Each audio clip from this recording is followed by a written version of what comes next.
That's all I did. I was in the graduate school program at St. Joe's for under-resourced Catholic schools. So we had to deal with the ins and outs of that. I give you a warning as we get ready to do our live show today with the Fanatic First Friday, brought to you by David Auto. Bob Cooney says he couldn't be more relaxed. I have my most two more coherent mornings that I've had in probably 8 months, and Pat's Pat. So just be prepared. Just be prepared this morning as we will welcome you in for a live show this morning, John Kincade Show on 97.5 The Fanatic, brought to you by Bradford White Water Heaters in the 6 a.m. hour. Bradford White is here for the pro. And as we begin today, to me it sort of feels like the Twilight Zone, or like I'm coming out of one of my chemo dreams. I cannot believe that after a 10-1 start, we are sitting here going into week 18 talking about a Hail Mary chance to secure the number 2 seed. And considering the Washington Commanders appear to be ready to do what the Eagles did in week 18 of 2020, when they punted in the second half, gave up a game, and just helped their draft position, it doesn't look like the Eagles will have much to play for in week 18. They made their own bet. But I tried to think yesterday, and I did a little informal poll on a text message chain, and I could find nobody that could give me this answer. I cannot remember a season like this for any team in Philadelphia. Now, take it for what it is. We've had playoff collapses before, when really good teams have choked or fallen apart or collapsed, whatever it is, down the stretch. But we've seen nothing like this, where a team for 2/3 of the season is romping through their sport, and then in the last third of the season just manages to just collapse, fall apart, have no answers, and just sort of look glazed over a bit on the sideline. I can't think of another Philly team, and Bob, this may make this team, this Eagles team, the most disappointing regular season team and potentially team that I've ever witnessed from this city. Yeah, I can't recall it either. I can recall total opposites. I can recall the Flyers getting into the playoff in 2010 on a shootout, right, with Brian Boucher in that against the Rangers, and then getting to the NHL Finals. I remember the Sixers winning 16 in a row down the stretch without Joel Embiid, and then getting into the playoffs and losing in the second round again. But as far as, kind of being at the pinnacle and then... Number 1 in the league for a year and 2/3. Yeah. They had the best record in the NFL for a year and 2/3. So almost 2 full seasons. And then collapse like this. Yeah, I don't recall anything like it. No. No, it isn't. There isn't one. There isn't one. Can't. Would that make to you? That would make this, if this Eagles season craps out, like if they lose Sunday, I alert the FCC to be ready for Monday's show, because we could end up having a fine. If they were to crap out on this season, lose a wild card game, just be out like with a whimper. To me, this would be the biggest disappointment single season team in the history of Philadelphia. Yeah, I mean, I'd have to go back to the feelings of the dream team year where you thought it was going to be good at the beginning, but it never was. Yeah, it was done by November. Right, so therefore your expectations didn't start high and remain high very long. These ones did remain high through week 11, even though it was a yeah-but season. But through week 11, they were the best, everybody considered them the best team in the NFL. Yeah, you're probably right on that. And can it turn around? I don't know. I read a story, a preview of the Eagles-Giants, and it said the Eagles go into this game with playoff already clinched. And then it had a hyphen and said, and little else. Yeah, and that's true. What do you have? What does this team have going into this game? And Pat, you tend to ride the wave of emotion a little more than Bob and I do, but then you will always sort of stabilize and come back. How are you as you head into Friday of game week after well, a week and a week and a week and just consistently getting kicked in the privates? Not great. Thank you for asking. I just want to make sure. No, I mean, this team could be, playing the Hilltoppers of Western Kentucky, and I picked the Hilltoppers to at least cover. Like, I think good the pull Eagles, on your part. I think the Eagles are going to win, but I don't think that it's going to be a game where anything is changed, and we see any modicum of improvement from last week, and we see any indication that they've righted the ship. I think it's going to be much of the same. I think you're going to have a game where we're going to be sitting there in the fourth quarter going, how in the bleep is Tyrod Taylor doing this against this team? And we're going to be scratching our head, and ultimately at 7:20 p.m. we're going to be going, this team's not doing anything. Like, they're going to make the playoffs because they were so good, but they were a train that completely derailed, and they did this to me. Like, they just. You brought it up, like, it's week after week after week after. At what point do you just go, like, this is who they are? This is who this team is. They can sit there and, get up on the podium and say, we need to fix it, we know we're running out of time. Nothing gets fixed. No, nothing gets fixed. In fact, it actually kind of gets worse. Yeah, the one thing that, I don't want to say scares me about Sunday because my expectations aren't really there, but when the Giants were in here a couple of weeks ago, I was more impressed by them than I was the Eagles. Yeah, the Eagles got the win. I was impressed in that a team that is going nowhere in the Giants, they were playing hard. And when they got that interception later in the game and got it close, you saw the sideline running along with the interception, cheering and hollering. It was kind of you wonder if coaches go in and say, look, guys, we know there's nothing, but let's take this one. Let's beat the Giants. Let's, the giant of the division. I wonder if they can carry that over 2 weeks later, having lost 3 or 4 in a row, whatever they've lost. I don't know, but I don't have much confidence in saying anything about this Eagles team positively. And that's where we're at right now. Is they've given me and yesterday I tried to just go back and I watched videotape of the videos of the coaches' press conferences and just looked in the eye, saw some of the player interviews from the locker room, saw some on NBC Sports Philadelphia on Birds Huddle, and I got to tell you point blank, this team has a complacency to me in the way they even answer questions. They've gotten so into the cliche machine. I don't feel like anybody in that building is having the same level of angst that Joe from Mayfair or Tony from Norristown calling into the show. I feel like the city is having more angst. The city is having more anxiety about what's going on with this team than the team is. I don't sense any desperation on their part. Oh, it's all going to work out. We're going to get this straightened out. If I hear one more of the veterans on this team tell us that it's going to get fixed and it's going to get straightened out and they believe in this bunch, it is, because right now it seems like a load of crap. It really does. It seems like they're just telling us something and they're looking us in the eye and they know it's BS, but they're just going to keep on repeating the same talking points. It's driving me nuts right now. As much as as much as A.J. Brown talking the other day is going to be a season turner, which I don't think it is, if they come out and say, oh, we got to do something, it doesn't. We have to look at it differently. We're not out there with our bodies 17 games and getting crunched down and tired and things aren't working and being in that spot.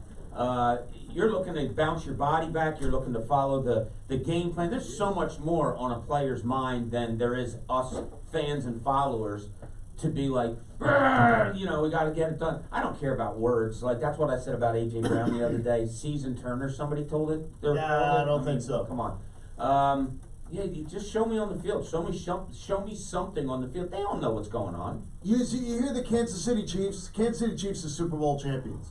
And I welcome you to go look at the Kansas City Chiefs and how they're talking about the way their season is sort of slip away. They're pissed off. And they're very vocal about being pissed off about it. Patrick Mahomes is pissed that the team is playing like this. And he articulates it. He articulates the fact that they're underachieving and they're not playing well and that guys are making mistakes, and he puts some of it on himself too. And he talks about the whole thing. They exert to me, and to me that does matter. I want to hear them go, we're playing like crap. And you know what? It's pissing us all off. Well, you kind of did hear that when A.J. Brown didn't want to speak after the game on Sunday. Like, I took that as, all right, he's probably pissed off. He doesn't want to say something stupid. So he's gonna, reassess and let cooler heads prevail, and then maybe if he wants to talk, he talks, and he ended up talking. I think with the Kansas City Chiefs, I mean, they've got a very veteran coach that's been through everything in the NFL, and the Eagles have a young coach that has really only been through winning. With as a head coach, other than the first 6 games of his career, all that dude's done is win. And with the first 6 games of his career, we were more focused on draft selection than playoffs, and we had no aspirations of them doing anything that season. So he was in a very fortunate situation when he was losing. But now, with the expectations being what they are, and your boat's taking on water, and you don't know how to, you don't seem to know how to handle it. I mean, he's become the captain of the Titanic. Yeah. Like, bro, why don't you get the lifeboats ready and tell the band to stop playing? Yeah. And right now the band continues to play, and it's like, yeah, wait, we're good, guys. We're unsinkable. Well, the Titanic, I don't know, but spoiler alert here, it sank. Whoa. Andy Reid in the last 2 weeks has used the word disappointing, unacceptable about certain aspects of his team when answering questions. Does Nick Sirianni ever use these terms? Does Nick Sirianni ever sit behind a mic and go, you know what you're seeing right now is unacceptable. We are too talented to play like this. Something along the line. I'm paraphrasing Andy. At one point after the Christmas game, he says, "We are too talented a team to expect us to be playing like this. We've got to get things fixed. We have to go and do this because this is unacceptable." And to me, I don't hear anything like that from Nick Sirianni. I hear like Disney Channel stuff out of him, like I'm listening to a coach on a Disney Channel sitcom. It's all this happy talk. It's all this, we'll get it fixed. It'll happen. I want to hear a little bit of the disgust, because I think everybody in the listening audience has had their level of disgust, Bob. Don't you think they're disgusted? Don't you think they're I hope so. frustrated? I Don't hope you think they they're are. pissed off? I mean, you see it in the locker room when the players are interviewed. You saw Jason Kelsey shaking his head. You see it on the field. What? I don't need to hear it. Like it's almost like It's just a difference in approach between the Super Bowl champs no, and the Super Bowl no. runners. Don't. I Okay. wouldn't go there. I don't know how Andy Reid's running practices compared to Nick Sirianni. I don't know what they're doing as far as X's and O's go. You're saying there's a difference in one guy saying, I'm frustrated, we're not meeting expectations, and another guy saying we have to get better. That doesn't have anything to do with their approach. I know, but the one guy comes out You're and tells talking words. No, the one we guy can't tells mix you- words with physical actions. Nope. Nick Sirianni may be working his team harder than Andy Reid is right now. I don't know. Words, like we said yesterday with A.J. Brown, it's not going to change jack crap. But There might be people in Kansas City too that are sitting there going, I don't want I've to hear heard, you're yeah. pissed off. I want to hear. I want to see you play Yeah, better. exactly. Like well, we're not seeing them play, but you see, if we were seeing them actually ever deliver on, we're getting better, we're working on things, we're cleaning things up. They say the same things every week and they deliver on none of it. Well, and that's So I'm tired of hearing the it. expectations are so high that ultimately, no matter what they say, it doesn't mean jack squat unless they come out and they fix it. Yeah, And if they said they were frustrated like Andy Reid and they didn't fix it, we'd be frustrated. Our players unacceptable. We're too talented to okay, be and they playing weren't like this. fixing agree, it, and then I'm are pissed. Yeah, you but more they- satisfied? You know, I mean, hey, I think that to me, at least, is you're taking ownership. You're taking ownership of the fact that you're not just saying, oh, we're gonna get this fixed. Because he keeps on saying the same things every week. It's What? the same Like- things. That tells me the guy has no answer. Yeah, and look, No answers for what he's talking about. I'm very frustrated, but we're the same fan base that would get frustrated when Andy Reid would say, I got to do a better job. It's like he's taking ownership. He would fall on the sword. A lot of times it wasn't his fault, but ultimately he would get up there and say, I got to do a better job. And because that was coming after a loss, we'd go, what the hell is it? You got to just do a better job. Just fix it. So, yeah, but it wasn't a Titanic tailspin. no, and This is ridiculous, and with this team and this We're not having roster, fun. Yeah, we're not having it's not good. I ask you right now, and if you want to get in with us early, you can at 610-632-0975. I say if this season goes down in flames, this is the biggest single season disappointment that any Philadelphia team has given us, because of the fact that 2/3 of the way through the year, you were 10-1, you were the #1 team in the NFL, nobody was close to you, and you opened the door to hell that has just continued to be this death spiral. And I can't help but go back to that San Francisco 49er game and think that that is the reason that all of this has started to happen, and I think it's a crisis of confidence. Where do you fall on this? 610-632-0975. 0975. You want to get in with us early. Plus, we'll have plenty on the show today, including Todd Fedor will be here from the Flyers. Tom McGinnis will be here from the Sixers. Andrew DiCecco breaks down the Birds with us from Inside the Birds at 8 o'clock today. Don't miss a minute. Stick around with us. John Kincade Show on 97.5, The Fanatic. Regular season finale. I'm Pat Egan. This sports update is brought to you by Bradford White Water Heaters. When you need a new water heater, choose one that is built to be the best. Choose Bradford White. Eagles are preparing for their regular season finale, and they're getting healthier in the process. Linebacker Zach Cunningham was a full participant in practice yesterday, as was slot corner Avonte Maddox, and you got Darius Slay and defensive tackle Jordan Davis. They were limited. The only Eagle who did not practice was wide receiver Devontae Smith. We'll continue to talk Eagles when we're joined by Andrew DiCecco from Inside the Birds coming up at 8 a.m. Over on the ice last night, the Flyers fell to the Blue Jackets 3-2 in a shootout. Marks the team's 4th loss in a row. We'll talk Flyers coming up with the man who called last night's game, Todd Fedor, at 9 a.m. And the Sixers, they're back in action tonight to take on the Knicks.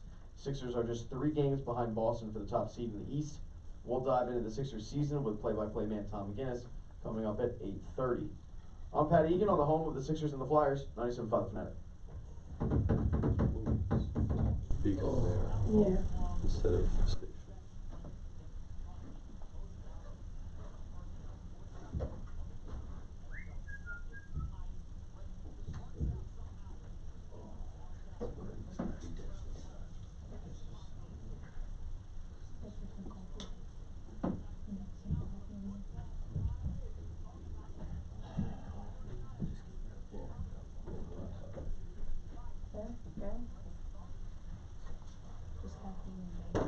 About it. Michael, how are things? We're going.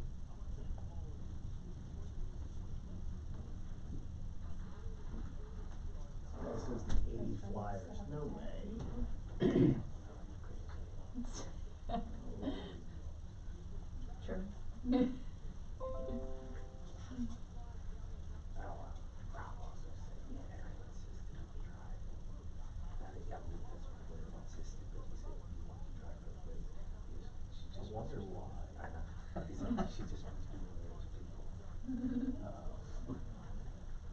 I think everyone's one of those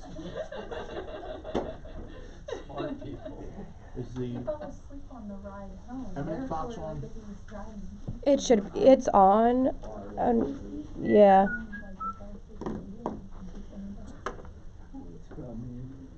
It's not, it's just using the camera's mic. Someone told me that. How to put up a Hail Mary.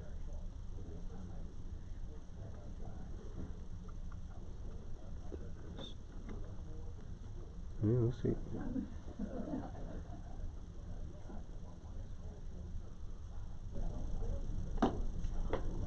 That's what.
Stuck with the timeshare.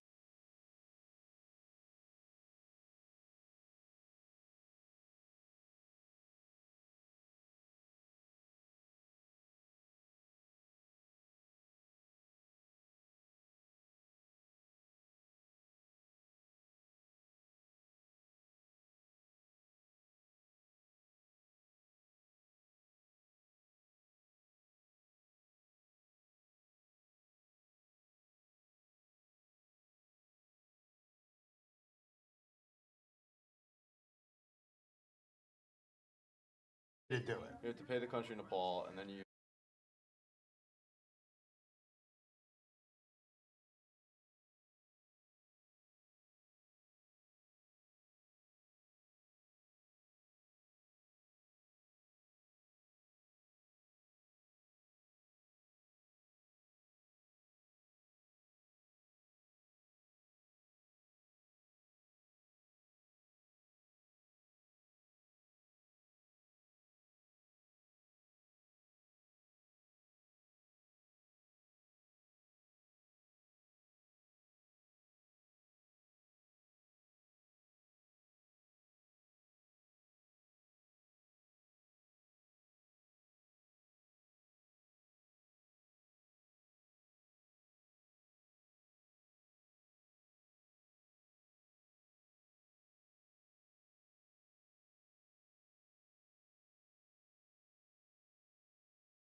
There you go. For 24/7 emergency repairs or pump replacement, count on Pumpman Philly.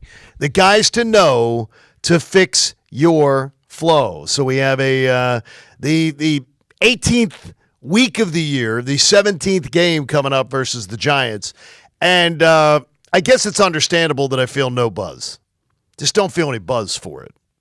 There's no I think everybody's stunned right now as to what's going on. Yeah, we expected not to feel buzz for this game, but for a completely different reason. Correct. Yeah, right? We didn't expect to be apoplectic about it. We expected to have no buzz because they had clinched number 1 seed a week or two ago, and this game didn't matter, and you could get some Marcus Mariota time, and that's what we expected. And that's what we did expect. And then what we've gotten is dreck and crap. I don't like it. That's a pretty good word for it. I don't think anybody likes dreck and crap. Yeah, I don't think that's what it's it. Yeah, no matter the line of business, sports, whatever. Probably somebody. I don't know.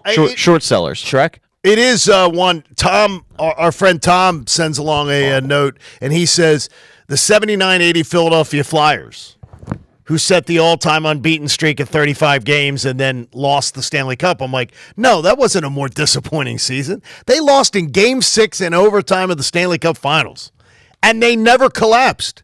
In the regular season, they never let up. They never collapsed. Pat Quinn wouldn't allow it back in the day. Yeah, the loss that snapped the streak was against Minnesota, right? Yeah, like a 7-2 game. I remember like it was yesterday. It's just unbelievable. So disappointing. I don't think that there has been a more disappointing team if this team heads in this trajectory. And yes, I say to myself, did I put too much? Do I put too much in words? Do I put too much in? I sense no energy, no buzz, no, and that's from them. Like it's all. They did this to you. It's all going to work out. It'll all work out. Everybody just chill out. Have faith. We have faith in everybody in this room. Really? Because they don't play like they have faith in each other. They really don't. That is not the at least the way it looks or the way it appears. That they have great faith in each other. And I still can't believe that there's nothing going on in that locker room. Despite everything they say, I keep getting haunted by the idea of Pat Egan telling me, well, you know the Jeff McClain column's coming. You know the story's coming. He's going to give you all the story about what happens probably around the first week of March. We'll find out everything that happened in that Unfortunately, yeah. I mean, that's the way it seems. We're going to get the deep dive of, anonymous sources told the Inquirer this and that. And yeah. Well, where do you think the biggest downfall came from? San Francisco game. Yeah, I think they were broken. Well, but I did actually were bullied. Thinking about it, I think they were broken by San Francisco completely. I think they probably had compound fracture or something going on before that. Oh yeah, I think they were staggering after that Buffalo game, and then San Fran came in. But what you guys both stated is on the field stuff. Now you're looking for a story that says, "Oh, behind the scenes something was going on." Do you think something behind the scenes equated to their play becoming what it was, yeah, or do you think it was? Well, that's kind of on the field stuff, right? No, I don't. Yes and no. Yes and no, because yes, it's on the field. Obviously, you're playing the game, but no, in the sense of the coaches call the plays, and what are you supposed to do in that situation? It's if it's 3rd and 15 and they get the play call, it's another wide receiver bubble screen. We all saw the reaction of the team. It's like, all right, here we go again. Yeah, let's quote execute it. Like that's on coaching, and they never fixed it. Like no, they don't fix anything. They never had the wherewithal to do what Sirianni did in season 1 and go, look in the mirror and go, like, what I'm doing right now is not working. I need to change. So I guess the inside story, if we'll go on this theme that you guys are bringing up, would probably be a disconnect between coaches and players. That's what I would assume. And something confused me yesterday, and Jeff McClain had it in the quote from Hassan Reddick on what did the Eagles' defensive struggles versus the Cardinals. What happened? Did the change of coordinators cause the problem? Hassan Reddick, and I quote from Jeff McClain's tweet, I think a lot of it. We changed coordinators. They've got a different style and a different way they want things done, and that's pretty much what it is. Matt Patricia's in there now. He has a certain way that he would like things to be done, and we're doing our best to adapt to that in this time period that we have, trying to get everybody on the same page moving forward. That way we can be great in the playoffs. So Hassan Reddick saying it right there, they're confused and they're looking terrible right now because of the fact that they made the decision to change coordinators. Hassan Reddick saying, stop, drop me back in coverage 7 times a game. I think that's that's in code, Bob. Yeah, oh, absolutely. I think that's absolutely in code. He's the one guy on defense that in my opinion, has reasons to be pissed off. Well, your best pass rusher, one of the best pass rushers in the league over the last 3-4 years, and you're dropping him back into coverage? Well, you don't want to be predictable, Bobby. Yeah, good point. Guy says here is the 64. Guy, give me the example. Well, the 64 Phillies. Well, unfortunately, the vast majority of our listening audience has no clue.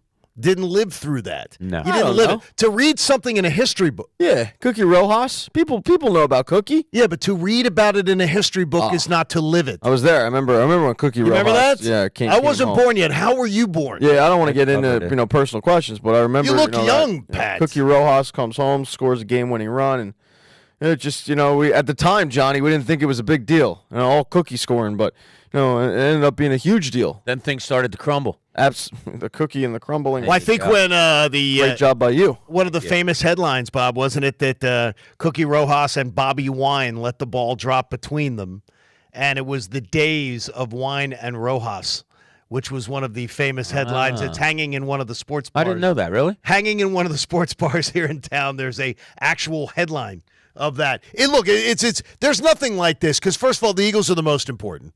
And whether people want to acknowledge it or not in this city, it is the most important story that continues to just dominate headlines and dominate discussion. But when I hear that comment from Hassan Reddick, I just feel is one of two things. Did he feel he was being better used by Sean Desai? And also, too, does he when he's commenting like that, he's pissed. He's pissed. He's saying, but I was surprised because you're sort of pointing it at a coaching change, not at bad execution by players. Yeah, I mean, you on one hand you want them to say something that says, we stink right now, so he kind of says that, but he says it about the coaching staff. It's the change that's different. I don't care if I hear another word from them. Like, I just got to see something. And the difference isn't, why would you go in as a coordinator and see, okay, this is a real strength, I'm going to change that? I have no idea. It's like you have a great singer and the band is horrible around them, and you say, you know what, singer, why don't you go join the band and try to make them better? What? It doesn't make any sense. What are you doing? I don't want to see Darius Slay, rush the quarterback 7 times. No. So why am I seeing Hassan Reddick drop back in coverage 7 times? And not for nothing, and this is nothing against Hassan Reddick. I'm sorry, did he make any plays when he's dropping back? No. I see him watching a guy catch the ball, getting tackled, and looking over saying, like, why am I 15 yards off the ball? He's a linebacker in name only. Like, yeah, exactly. And I think you brought it up, Bob, and it was perfectly said. This is how Arizona screwed him up. And because, they drafted him as a linebacker defensive end hybrid, and they had no idea what to do with him. And his first 3 years in the NFL, they okay, we'll try to make him an outside linebacker and all. Like, just let him rush the quarterback. That's what he does best. Stop overthinking things. It's dumb. And Bobby, the most important thing, though, is that these guys need some rest. They need a reset. They need a mental reset. That's another thing that I know absolutely put a smile on your face yesterday. Yeah, I'm not trying to be like, any old-timer, tough guy, whatever. Like, I just come from the school of things aren't working. Don't you try to get better at working them out? Why is it in sports now that the number one answer pretty much is rest? Got to rest. They're tired. We need to reset. Is this a game where you can possibly get the starters out of there? And for what? The starters stink right now. They need work. They need to get better. That's what Darius Slay said. I mean, when he was asked about, should you guys rest? Rest. Why are we resting? We suck right now. I really don't understand it. If I want to try to work something out, all right, I'm running this play that used to be good, hasn't been good over this little 4-game period. I need it to get better. So go sit down over there and watch. What? I don't understand. That's what I say about when I'm looking back now at training camp, and I'm looking back now at the fact that the Eagles practice in shells more than any team. To me, that says they're not putting in the work to learn, to be able to understand what actually is required to do things. When you're doing something poorly, you don't work less or work easier. You're supposed to work harder. Where I'll disagree with you there is they had the same practice schedule last year and they went to the Super Bowl. The difference, though, last year they actually did, by the way, less this year. A little. It's slight, but it's. How do you justify that? Like, but not justify. How do we know that? Because how often they practice in shells. How often There's they decide shell not. stats. How Yeah, often that's they what I'm saying. decide not. Where's that how they stat? not to practice in. Where's that stat? How many? All you got to do is read the beat writers. They talk about it. They talk about how I've easy never the heard practice is. a shell stat. There is more stat in NFL Live will tell you too. There's more as teams practice. There are teams that are Harry Hard on. Tomlin's one of those guys. Yeah. The old school guys. Then there are the new school guys that practice in shells more. I need to see the They shell don't tackle. stat. They don't tackle. This team doesn't tackle. They didn't. Okay. The training camp was Club Med, Pat. I don't think training camp is going to affect this team not tackling. You don't think learning? They don't have linebackers. Yeah, but they didn't have linebackers at the beginning of the season. They don't have linebackers now. They had linebackers last year. But you don't think anything can get better by practicing harder? No, they didn't practice. Like what? What's the difference? Like 3 practices, 4 or 5? No, because the roster's different this year. This isn't last year's roster. No, I don't. The short answer is no. I don't think that if they go Harry hard on in training camp or if they even practice a little bit more. No, I think they're poorly coached. I think they're just flat out poorly coached. I don't think they have an identity on defense. I think they hired an absolute, dip bleep at defensive coordinator, and they had to switch out of him. I think you got Brian Johnson, who has no idea what he's doing, and he's just running a Madden offense. Now, I don't think practice helps that, because I think in practice, Brian Johnson's still calling a 3rd and 15 bubble screen. Then that's on Nick Sirianni, isn't it, Bob? If he's seeing, if it's what Pat depicts, that the coaching is that bad and practice doesn't help, then Nick Sirianni really has his fingers all over this crime scene. Oh, he does no matter what. There's no question. I've said it before. Everything comes under the umbrella of Nick Sirianni. It does. That's why you're the head coach. That's why you're one of 32 people in this whole world that can claim to have that position for your profession. I mean, that's what it is. There's no doubt. Here's one thing that I always go back to, and it was back in coaching and stuff like that and talking to coaches through the years. There's nothing more valuable than scrimmaging when you're practicing, because you can go over plays and you can say, technique, and you can divide the offensive line away from the running backs and the wide receivers and all. But you, as a coach, don't get better at coaching unless it's like a real game. You, as a player, don't know how not only you're going to react, but another player reacts like alongside of you, unless you're kind of going through a live scrimmage. And, is that what they like to do? It appears not. No, because they're afraid someone's going to get hurt. Yeah, but as Pat said, it was the same thing last year, and they went to the Super Bowl. Different roster, though.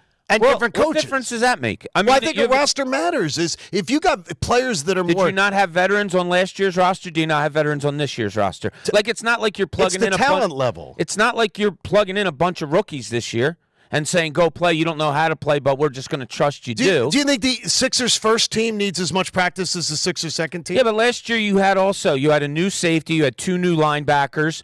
This year you have new safeties, new linebackers, new coordinators. This year, I'm not I'm just saying that's what they're going on. They're going on. Hey, it worked for us last year on a turned over roster. It can work this year again. I don't necessarily blame them for that either. If it worked last year. If they were 10-1, we wouldn't have said. Well, how do you mean it worked? It worked because they played well, or is it worked because when I hear people say, "Well, look, they didn't have many injuries." That has nothing to do with getting injured in October, November, and December. What you do in August. It doesn't have they anything. could say the same thing against you. Well, practicing in August, how's that going to help us in November and December? Because this team is obviously not well coached and doesn't execute well. Okay, so if they're not well coached and they put them on the field with these bad coaches more, what do you get out of that? Well, then that just means you need to blow them all up. I mean, here's the problem, That means you need every one of them to be gone then. All right, so you practice more. So Hassan Reddick's going to practice more being dropping back in coverage? No, I don't know. How do we know that? Well, that just happened. But my point is, how do we know that if they do end up practicing more, then the coaches will actually work on the things that maybe could actually help them in games? Like, they could end up having Hassan Reddick. All right, we're going to practice today, and we're going to have a hard practice, but Hassan, you're going to be dropping back in coverage. Well, that's dumb. Like, I don't need to see that. Then they all need to go, is what you're saying. And I am leaning towards. If that's your theory, then they all should be fired by now. I'm leaning towards you bring back Sirianni, but you change the coordinators and reassess after next season. I think Sirianni's back. I do. I don't think this organization's ready to get. I'm saying rid of him. if I had the call. Why would you trust him? What is he? Well, he took him to a Super Bowl. Okay. Yeah, maybe you made a mistake by hiring the coordinators you made. Yes. Do they come under Nick Sirianni? Of course they do, because he's the head coach. But is it a case of what he did well with 2 good coordinators, took you to a Super Bowl, got you a 14-3 season? Is he just a player management guy? Maybe he does that extremely well. Maybe you totally screwed up on both coordinators. Does it not bother? It's not maybe. You did. Does it not bother you though that that the people under him, he has no idea how to fix things. He has no very idea much how so. to like. Yeah. To me, that's why when I hear people go, I believe if this season ends up in crashing and burning, and I mean you don't win a wild card game, you're not in the divisional playoff round, and that would be what I would consider a crash and burn. If that happens, then I'm saying to myself, Nick Sirianni knew nothing to take this plane out of the nosedive. So why am I letting him fly the plane again? Well, yeah, he didn't, but he also flew a plane that took you to a Super Bowl. Like, you can't forget the past. We're going on 5 games. It'll eventually be, 6 or 7 games that you're saying, maybe he's not the guy. Well, yeah, you also had 17, 18, 19, 20 games last year in which he had a 10-point lead at halftime of a Super Bowl. You also had a 2-5 season when he started and he said, I'm not the guy to call plays, and they turned it around. We praised him for that. We praised him for a 14-3 season. Some teams, except for Mike Tomlin, have these Andy Reid peaks and practice valleys. is very, very hard too. Yeah, so look at the limited coaches that we're talking about. Right, exactly. So I don't think that they're going to depart with a Nick Sirianni. Should it play out the way you just said, John? But they will probably take a good, hard, long look at Brian Johnson moving forward. If you look at it, the coaches that are left, Mike McCarthy, old school. You go, Kyle Shanahan is absolutely old school in his mentality. You look at where this team is, it seems like Dan Campbell is a very physical. He wants a physical team. He wants a team. He had players getting in fights in training camp. A very, very physical. We're taking a much different approach than the teams we're competing with in the NFC. We have a much different approach here than they are. I don't know what the approach is right now. And that's part of the problem. That is also. scary. That's scary. Yeah, I don't know. I don't know if it's, all right, we're coming in today. Look, you're going to divide offense and defense and have your meetings or whatever. Where is the focus? Where's most of the focus going with this team moving forward? Because when you have so many problems, how do you handle it? Do you try to fix them all, or do you try to play to your strengths, which on the defensive side of the ball it doesn't appear is that there any they're strengths? doing. They're 28th side of the ball. 29th, I mean. Yeah, you're running 2 straight quarterback draws.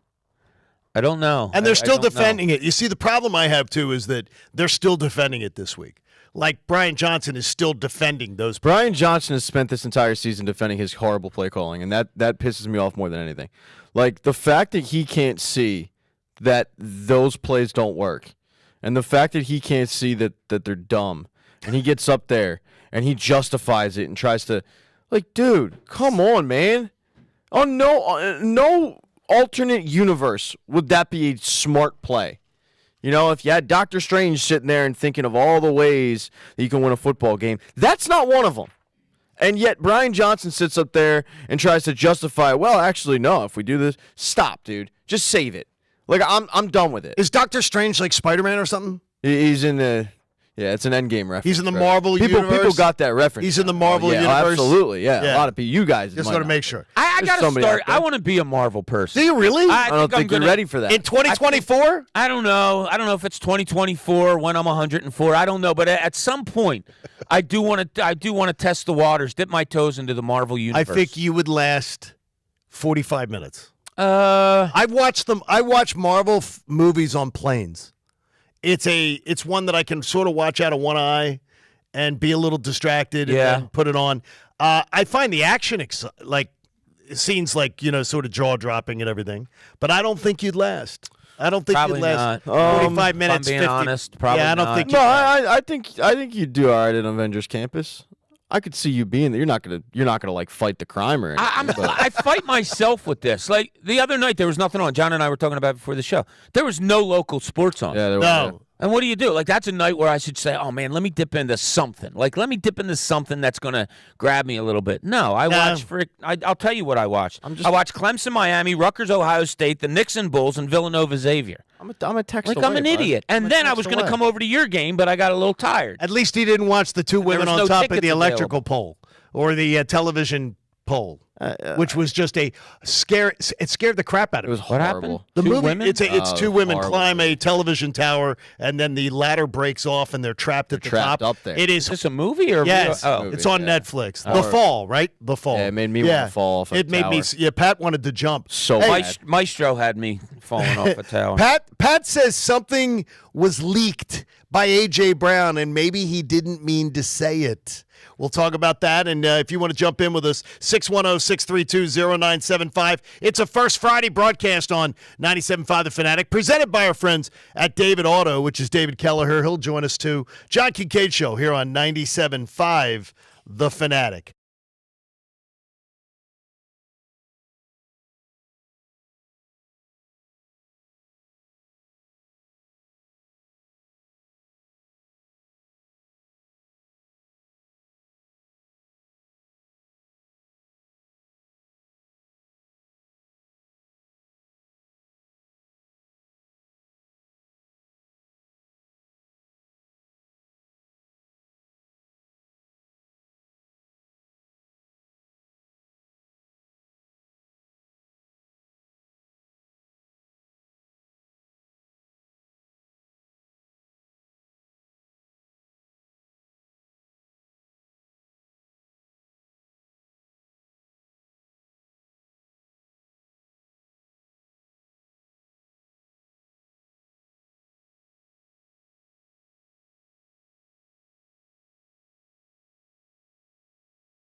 Oh, yeah.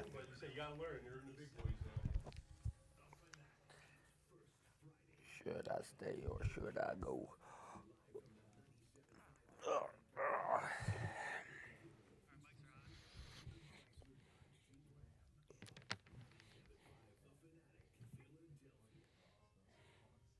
Hopefully your first Friday of the month is going well. John Kincade Show on 97.5 The Fanatic. You all right there, Bobby?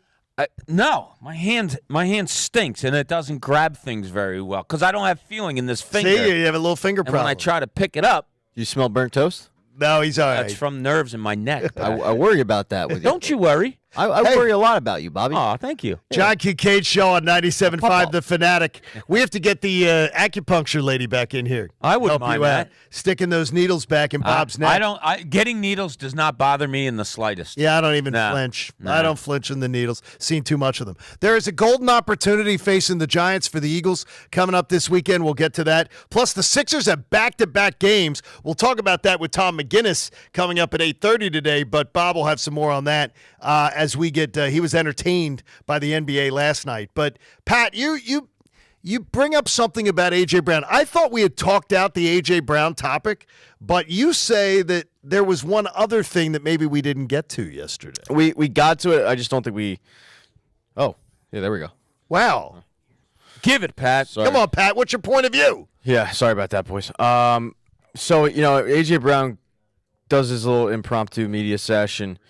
He says that when he's breaking down how Nick Sirianni has his back and how he has the players' backs, one of the examples he used was, oh, look, you look at the Seattle game, and that wasn't Nick Sirianni. I mean, the whole idea of doing going for a pass interference, you guys thought it was dumb, and it was dumb because it wasn't the truth. Nobody's looking for a pass interference on that play. We decided to change it. Now, your initial thought is, all right, well, he's sticking up for his head coach in that moment, and, good because, yeah, I'm relieved Nick Sirianni didn't go into a situation like that going, let's try to draw a pass interference. That's probably your first thought. My first thought was, oh, that's not a great look for Brian Johnson because at the most important moment of the game, the players decided, yeah, Brian Johnson's play call ain't it. We'll just do our own thing. Yeah, that was the point John was making what do you yesterday, think, pretty much, right? Pat, what do you think it is? Do you think it's a absolute insubordination? Because honestly, I don't know if they wanted to run a bubble screen on third down in that moment, and that might have been with the play call because it's all we seem to see on third down. Well, it doesn't. If you watch the breakdown, it wasn't like when they broke it down on Dan Orlovsky even broke it down. They schemed Gainwell wide open and Devontae Smith wide open. That because they were actually running the play as it was designed. He went for the third option. On that. But the fact that in the most important moment of the game, Brian Johnson throws a play in there, and I'm assuming it was probably A.J. Brown who decided, like, look, let's change this up. Like, I can beat my guy, and we'll call game. But the fact that the players, at least one of them, said, yeah, that ain't it. And it hadn't been it the entire game. I mean, they're losing to Drew Lock. Like, what are we doing here, right? So the fact that the players, and he kind of admitted that whatever play call was thrown in there by Brian Johnson, he didn't believe in, that's pretty damning. All right, let's look at it a different way. Let's not. Because we've all been in the heat of battle. We know that when you're out there playing, it's a lot different than being on the sideline thinking and then talking about it on Monday morning. Say the play was called. Say insubordination or any thoughts of, oh, Brian Johnson doesn't know what he's talking about is out the window. Let's say the play is called, and at the end of the huddle, A.J. Brown looks at him and goes, I can beat my guy deep too. Like, he's biting. I got him. All right, you know that the play that was called was for Devontae Smith to come across the middle and Gainwell, whoever it was, and those guys went to the sideline. So he goes back in the thing. Jalen Hurts goes back in the shotgun, and he looks over and he's like, damn, A.J. Brown's right. We can win this game here because he's right. His guy's biting. If he runs a good route, I can win this long. Look, everything that I explained just now, the game happens faster than that. That moment happened faster than that. I don't think thoughts of insubordination of Brian Johnson doesn't know what he's talking. I think it was a player in the heat of the moment, like, dude, I got him. But where's down and distance awareness and time clock awareness? But you've played sport. Like, we've all played sports. Sometimes it's just, man, I got this. And you don't make the best decision. Bob, the It wasn't a ball good was never in decision. my hand when it mattered. So you're telling Well, me. yeah. I was talking to the audience when I said you played sports. But, like, sometimes those reactionary things, they're uncoachable in a good way. And as I said yesterday, we don't know how many times this year that players have changed things on the fly and it's turned out really well. You would hope that they're smart enough to say, no. We need 10 not now. We yards, need for 10 God's a field goal. sakes. But as I said also, let's not forget Nick Sirianni drilling into these guys. We are an explosive play team. Not making excuses. I'm really wondering how that all went down. And I don't think there was as much thinking as we're giving them credit This for. is also a defense that wanted to do their own thing. Like the players said, we want to come up with our own game plan because they didn't believe in the game plan Sean Desai was. So why am I to think that the offensive players are any different? Well, two different circumstances. Great point by you. Thank you. But you're talking about game planning. You have a whole week, and we're going to do this, as opposed to, all right, get back in the huddle. Look, I can beat him.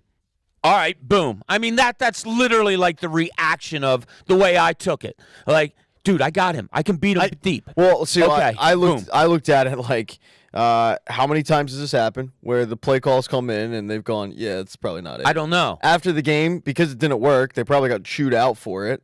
And then it resulted in what we saw last week where you've got play calls being thrown in there. They're doing the play, and you've got players shaking their head going, yeah, what are we doing? I'm going to tell you, I guarantee you when we read that Jeff McClain piece you talk about, Pat, that we know is going to come at the end of this season, the way this thing's falling apart, I guarantee you we're going to hear other offensive players on the Eagles side say that two guys went rogue when all we needed was 10 yards. One win right now. You take that game. You either tie that game, you got to and there's no saying they would have won it in overtime, but at least they would have had a chance. There's no way the offensive linemen were like, yeah, we're good with that. We're good with them just taking a risk when we needed 10 yards. And two guys were wide. One guy was 20 yards down the field wide open. One guy was 10 yards down the field in single coverage. Do you remember the 3rd and 20 play against the Giants? Yes. 3rd and 20. Pocket doesn't really collapse. Yeah, he threw it over. Steps up and throws it over and finds A.J. Brown. Oh, yeah. What if the play was something else? What if the play was something else there? And how many times do we hear Jalen Hurts makes plays? He's a great playmaker. I just that think was third it's more quarter. of a, also, I just think it's. Yeah, I know you keep going to the specific time of the play. What I'm saying is there may be a trust built up among the coaching staff and players. Yes, we're giving you the plays. Should you see something different that you really like, of course you have autonomy to go for it. Go ahead. That's how we trust you as a player. That's why you are almost an MVP. That's why you have the best receiving season as an Eagle. We trust you guys. We'll get you the plays and all. But if you see something differently during that play, again, it took me longer to describe it than it actually happened. Well, when A.J. Brown's running down the center of the field and trying for the home run, as the third option, as they explained, on that play call, The scheme that Brian Johnson tried to set up was, I think A.J. Brown draws attention, and that leaves Devontae Smith, and that leaves it for what you needed. And I think it does matter. What time is on the clock does matter. Look, it wasn't a good decision. I'm not disagreeing with you. It was not a good decision. I'm just trying to let you know that I don't think that in that 25 seconds, insubordination, this guy's crazy, he doesn't know how to call plays, I really think it was more of an athlete to another athlete saying, I got him, and them trusting each other, and they didn't make the right play. Are you as convinced of that, Pat? No, I mean, I'm not either. I think if Brian Johnson had right. Yeah, it's good. No, it's a great point by you, Bob. I think if Brian Johnson doesn't call a terrible game for 3.5 quarters, then they have faith in the play call, and nobody is questioning whether or not to run the play or go rogue or anything. And I think when you've got Brian Johnson calling third in the parking lot and it's, let's do another wide receiver bubble screen, it's going to cause a little doubt in the locker room and one or two guys go rogue, but that's one or two guys more than you probably had last season on some calls. Shane Steichen's offense was so loaded up and they dominated and they, boat raced everybody, where I'm sure if Shane Steichen called a 3rd and 45, wide receiver bubble screen, no one's questioning it because up until that point, how do you question anything? He's done everything's worked. But Brian Johnson's the exact opposite. Well, also, too, though, the one thing about that is with this is that I think that you got to count is those two guys, they are the alpha dogs on the offense. They are. They're the guys that, they're the two biggest parts of it. But you have 3 Pro Bowl offensive linemen and 1 alternate offensive linemen on that day. There's no way. I guarantee it. There's no way all those guys were like, yeah, we're cool with that. Let Jalen have his shot. I think it's like you're going, wait a minute here. We work all week. There's a game plan. There is a plan of attack. We need 10 freaking yards for Jake Elliott, and 2 guys are going rogue. I think that is going to end up being a storyline that we hear about that people are like, what are you doing? Because it makes me question Jalen Hurts' his football acumen at that point, because one of the things about it is, too, watch the play. He doesn't look at Devontae Smith. He doesn't look at Gainwell wide open. He just bears down on the center of the field and throws it to A.J. Brown. I'm not defending the timing of going rogue or the play or anything like that. I just think it's more the storyline isn't so much why you did it, when you did it, and what you could have done. And the storyline is why did they end up going rogue? Like, why? Was it simply, as Bob says, I can beat my guy, or was there more to it of, yeah, we got no faith in what this guy's doing and we want to win this football game, so let's do our own thing and let's improvise. Whatever case we're making without a lack of evidence. I mean, with lack of evidence. Like you guys are saying, oh, why did they go rogue there? Yeah. They could do that 60% of the time. They could maybe tell Jalen Hurts, look, we're giving you plays, but you make plays, and maybe he does it. Maybe does it so well that he almost got MVP last year. I'm not going to let that get in the way of a mediocre segment. Right, and maybe the whole offensive line knows how many times he does it. That one play, bad decision right there. But there could be. And I have lack of evidence also, but there could be so many plays over these last 2 years where they were like, damn, Jalen really bailed us out there. I didn't know you saw that. There could be. And it comes back to, real quick, I'm sorry. Like when you said, Pat, they could have gotten chewed out when they come to the side for not running the play they did. Yeah, there's discussion, and it goes back to professionals. In high school, you get chewed out. In college, you get chewed out. In pros, it's a collaborative thing. It's more of I think, from what I've been around and been told, you come on, Jay, what did you see there, Jay? The guy was cheating up. I thought AJ had him beat deep or whatever. And then the coach says, yeah, well, you got to take the 10 yards there. Learning lesson here, you got to take that 10 yards. And you can't underthrow it, by the way. But I think if you have a built-up of evidence of how many times Jalen Hurts has made a play out of what, that wasn't what you called, he kind of gets a blessing. It goes back to what you were talked about the other day, Bob. And by the way, 7 o'clock hour, John Kincade Show, brought to you by the all-new Bet Parks app. You got to check out that Bet Parks app. The kiss, it's the exact opposite of kiss. What Jalen Hurts and A.J. Brown decided to do with the Seattle game on the line is exactly the opposite of kiss. They didn't keep it simple. They went for the most complex, low opportunity, low percentage play to try to win a game when all they had to do was just try to tie it. And it's one of the things that I look at right now is that game goes a different way. We're sitting here today going, beat the Giants, you're the 2 seed. Like that's how big that play was. That one play ends up changing the entire trajectory of the season. That one play potentially cost you being the 2 seed. Yeah, you have to kind of tie everything together. I understand that play. I'm not defending it. Bad decision, all that. All right, you take that play and you put it out of the circle. What's the circle? Nick Sirianni is a very aggressive coach. We praised him for it last year, goes for it on 4th down, all of these things. Well, I don't think as a player you don't absorb that aggressiveness. I don't think you can sit back and say, wow, he's really aggressive, but I want to be conservative here. I'm again, not defending, but there is a certain mentality among this group, probably, because Nick Sirianni has been classified, has showed that he is very, very aggressive and always talks about being aggressive and going for it and all. Did that seep through into that one lone play? And it could, and it goes back, Pat, to the defensive side of the ball, too, where it doesn't appear. I mean, we're all pissed about what's going on with Hassan Reddick. And he's the one guy, as Bob says, who has a right to be really pissed off because his performance level, we know what he can do, and we know how he can do it. And when it's schemed well, he can be a public menace. But right now, I think we are going to find out later on that the players in this room didn't believe in either coordinator.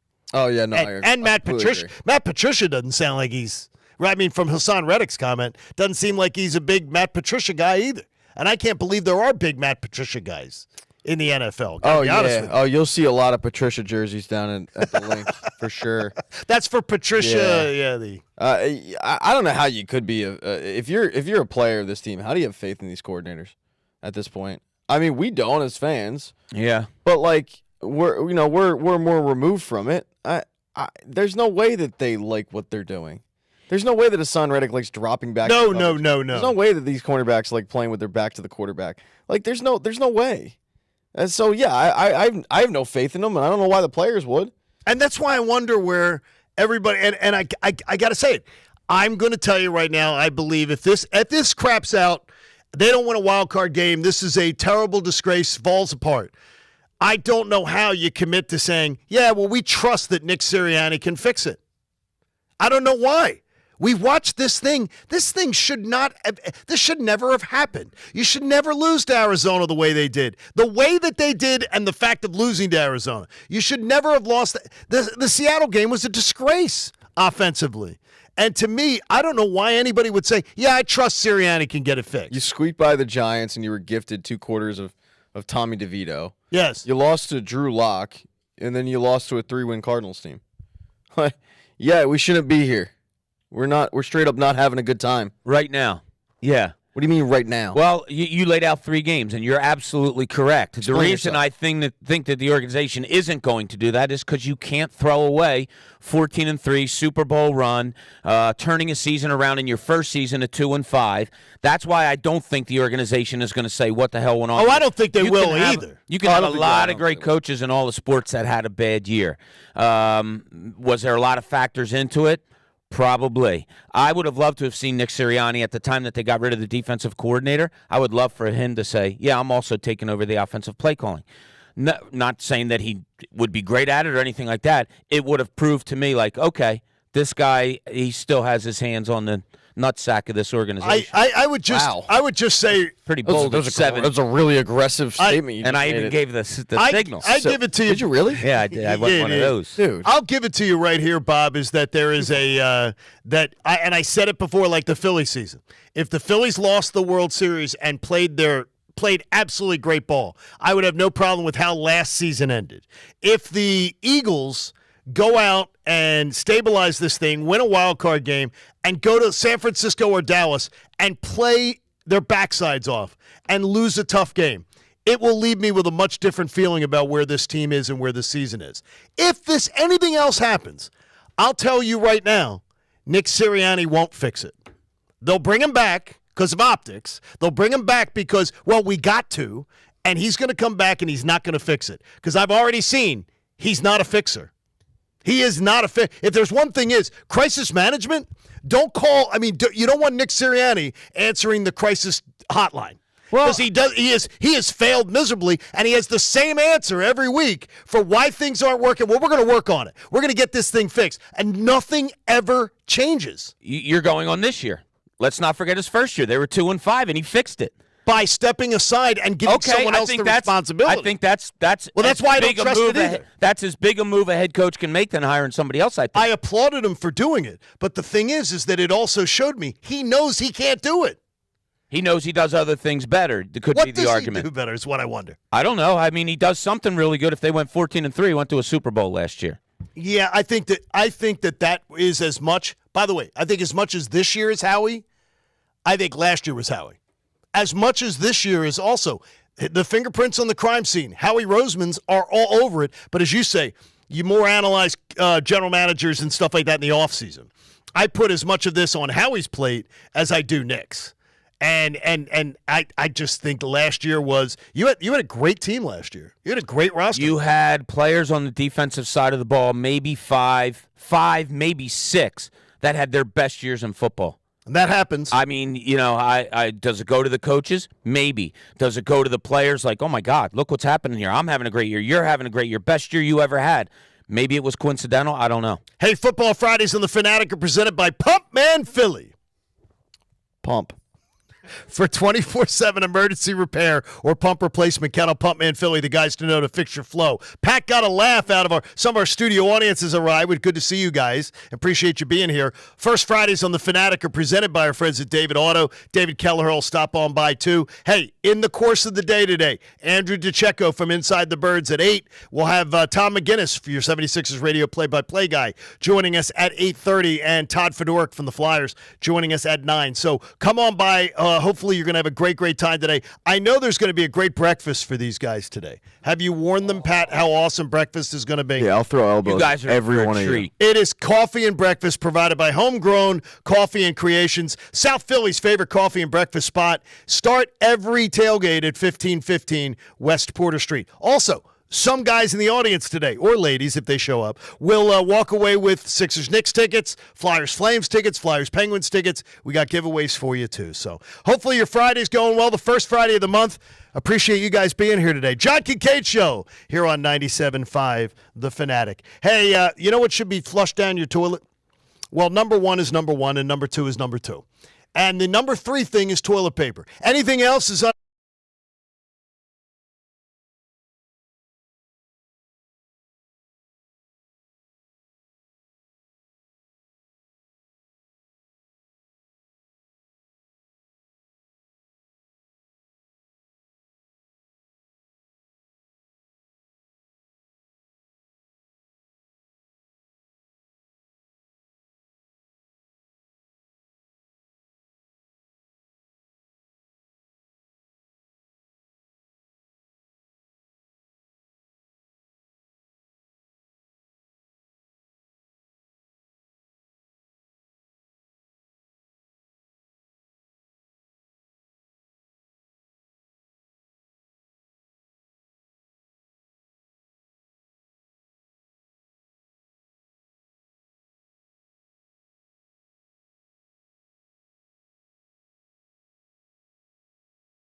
Our buddy Jamie lost his house. Their house got Jamie did?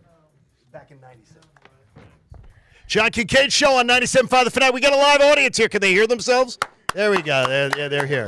They're here. They're waiting for breakfast. They said they're really going to get fired up when breakfast comes. Most of these guys had never heard us before. See, they didn't really? They never listened. They just saw free breakfast and I thought they were here. showed up. I don't blame you guys. But I thought they were here for the Andy Summers meet and greet, and then just decided to come in here and hang out while they were waiting. yeah, they'll pop down the hall, I'm sure, afterwards and listen to their favorite radio show. Going in. Hey, coffee and breakfast today will be brought to you by Homegrown Coffee and Creations. South Philly's favorite coffee and breakfast spot. Every trip to the stadium should begin at 1515 West Porter Street. And someone will walk away with Sixers tickets, Flyers tickets, more Flyers tickets. Haley's here. You got the YouTube crew and the listening. We appreciate you. Now, they've moved the camera, too, in here, so I have to, look at where the camera is now higher.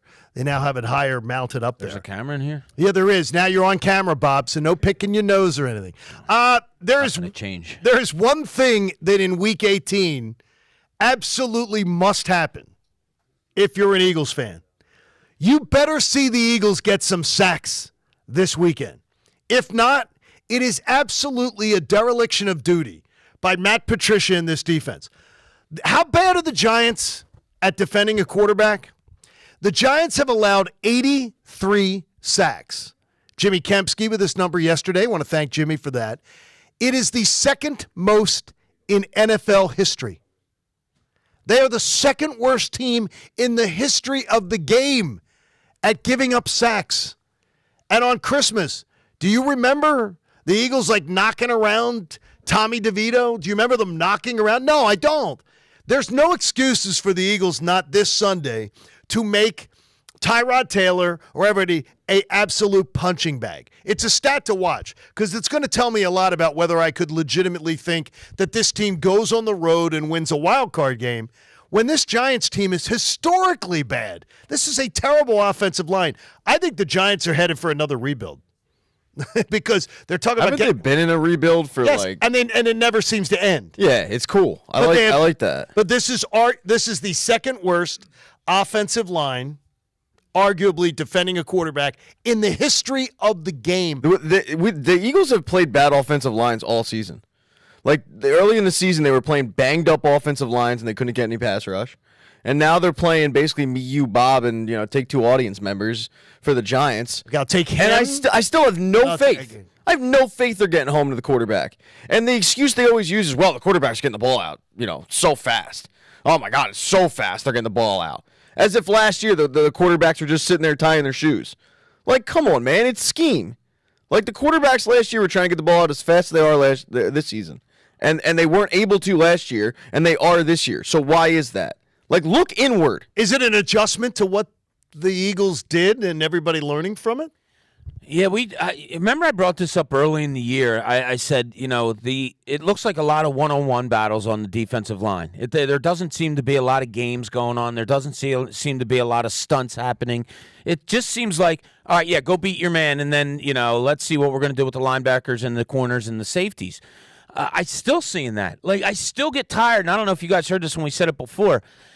I still get tired watching Hassan Reddick and Josh Sweat try to beat their man over and over and over again in just one-on-one battles. Oh, yes. And we know what DNs are in this league anymore. They're 6'2", 6'3", 260. They're being outweighed by 100 pounds by the offensive lineman. I'm sorry, you're not winning a lot of one-on-one battles there when you're constantly asked to do it week after week after week. I just don't see any designs. And, watching film with Trey Thomas a couple weeks back like I did, it's amazing when he was showing me how the Eagles' offensive line picks up stunts by other teams. And then I watch the Eagles' defensive line. I don't know if you guys agree. I don't see it at all. I don't see the two fatties doing anything in the middle to take up two blockers so that I can have one of my speed guys come up the middle. I don't see any of it. And whether it's their play or design, it's got to be a mixture of both. But I see more of the lack of design, than I see lack of play. Josh Sweat hasn't had a sack in 7 games. I mean, he's he hasn't had a ton of he's this close. He's this close. He's just about to get. I was eating Halloween candy last time the dude had a sack, and they can't get him home. They can't figure out a way to scheme it, and Do I believe all these guys just fell off a cliff and forgot how to do their jobs? No, I don't. No. Like, I think that this is coaching. And putting guys in position to succeed. I took a scientific experiment earlier with our listening audience and said, our live audience here, and said, who in here believes the Eagles can turn this thing around? Not one hand went up.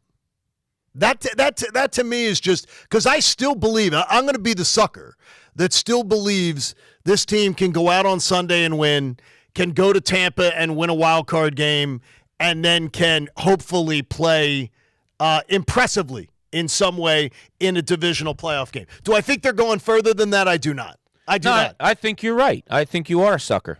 So you think it is? Well, we've known You've that. said that before. No, I have no belief right now. And I'm not being Jonah. Could they go out and show you something on Sunday?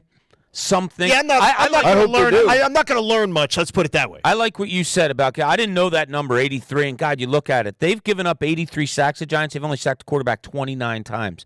That is such a disparity. That's unbelievable. That's a bad football team. You're giving up over 5 sacks a game. If the Eagles don't get to the quarterback, and look, Tyrod Taylor, he's mobile. We saw what he did in the second half the last time the two teams played. So it's not like you have a stationary quarterback that you should be able to get to no matter what. But I want to see pressure. I want to see his feet moving.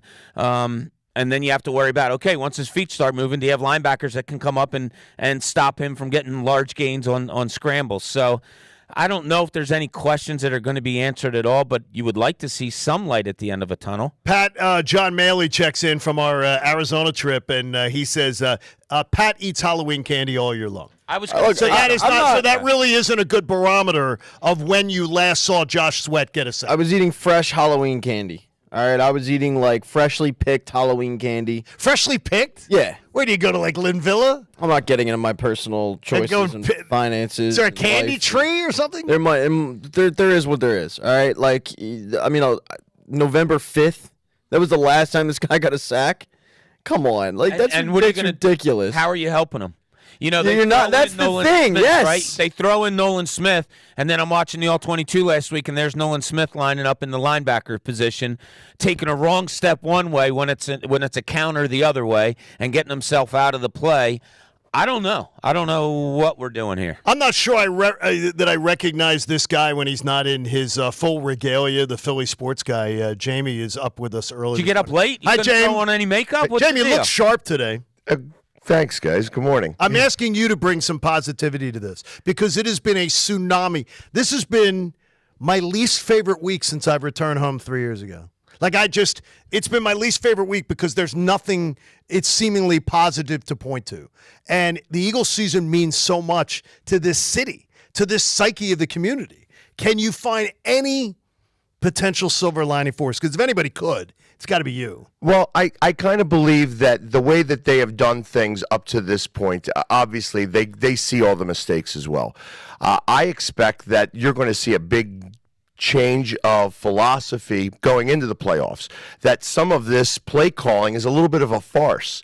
The fact that we can run the ball and get like 4 and 5 yards a carry and not do it consistently seems a little ridiculous to me. I think it's a little ridiculous to everybody. So I think they got to see it too. So my expectation is that when we get into the playoffs and we beat Tampa or the Saints or whoever winds up winning the South, that we're going to get a very well-rested but a little bit rusty 49ers team. And, anything can happen there. I don't expect that we're going to beat the 49ers, but after 3 weeks of not playing, there's a better chance. I mean, you're going to see a lot more rust on them, and you never know. It's the playoffs, and all we got to do is just hold the ball, run the ball, do what we do best, and you never know. Maybe we get to the NFC Championship game. Pat, you think Jamie's nuts? Yeah. We've known that, though. We've known that. Like, we do know that. Love him, but yeah, he's crazy. Yes. But with that line of thinking, yeah, I mean, right now. I do think they will be I believe we will be seeing the Eagles in a divisional playoff game. I agree. But think about what we're saying. No, I understand. It's it's not celebrating. Whoop-de-doo. Yeah, I got you. But to answer your question on why they're not getting back to the quarterback anymore is that we are missing all of our linebackers, and that's why there's only 2.5 seconds for them to dump off the ball. So you're right, they're not getting there because they can't get to the quarterback in 3 seconds. Because they've ignored the position for years. Yeah, I don't know if N'Kobe Dean's getting there. You know what I mean? No, like you even don't. the guys that they don't have. But what you said, Jamie, what perked my ears a little bit was you got to get back to doing what you do best. What exactly is it that they Running do the ball. best? Running the ball. I agree with that. Running the ball. Okay. If we were, we gave up 42 minutes of defensive time. We were out there on the field for that long. Ultimately, had they run the ball, and Swift was getting still 5 and 6 yards a carry. So all we have to do, just run the ball. Like everybody's been cheering for, run the ball, run the ball. Every time they do, they cheer. We get 6 or 7 yards, then we go back to a pass. There's a segment of the fan base, though, that mocks that. That mocks the run the ball, run the ball. When you have first of all, you have 3 offensive linemen in the Pro Bowl and a 4th that's an alternate. For God's sakes, what are you doing? And by the way, they have never been, that collective group has never been known for being great pass blocking. They're great run blockers. That's what they're known for. And yet it's people want to mock it like, no, we shouldn't run this run the ball stuff. It's not 1980. I mean, you gotta win the way you can win. You got to win a game the way you can win. And there's got to be smartness there in that you're a team. You're not just offense and defense. So offense is on the field for 10 plays, 7 minutes. You can't come out and just go dink, dink, dink and throw the ball. You can't have a 3rd and 2 and throw the ball downfield looking for a home run and then punt the ball away and say, hey, defense, need your asses back out there after you were just out there for 7.5 minutes. Like, you got to tie the two together. And if the defense isn't getting it done, the offense has to think, all right, we have to stay on the field somehow. And that starts with the coordinators calling run plays. And DeAndre Swift just under 1,300 yards going into the weekend. So he's given you a 1,049 in the ground. He's given you another 250 or whatever it is through the air. This has been 215. It's a weapon that has not been used enough. I don't get it. I agree. don't get it. And I'm so tired of the bubble screen. I'm so tired of it. Everybody sees it coming. I'm just waiting for it to get pick sixed, more frequently. Because if the defenders knew how to catch, they'd be playing on offense, and we would have had 2 or 3 gone back the other way. Did you consider putting on makeup this morning? I did not. You did not. I like that. Jamie, Philly sports guy. Appreciate him stopping on by. Good job, Jamie. Thank you, we guys. appreciate hearing from you. I still think it's been the worst. Like, to me, honestly, this has been my worst week. I told my wife yesterday. This is my worst week. This is the 4th January. We're together. This has been the worst week. Because I feel like anything that you come up with that's a positive storyline around the Eagles right now is absolutely contrived. It's absolutely based on wishing and hoping. We haven't seen this even in the disastrous 2021 where it was off to the bad start. You still saw some things that they could do well, and then that season ended up in a wild card game that we all knew they were going to lose. But this is somewhere where I haven't been mentally with the Eagles in I can't think of when. Even the 2020 season, I didn't feel this bad. Yeah. And they're 11 and freaking 5. No, because usually when they're heading to the playoffs, you're feeling good. Right.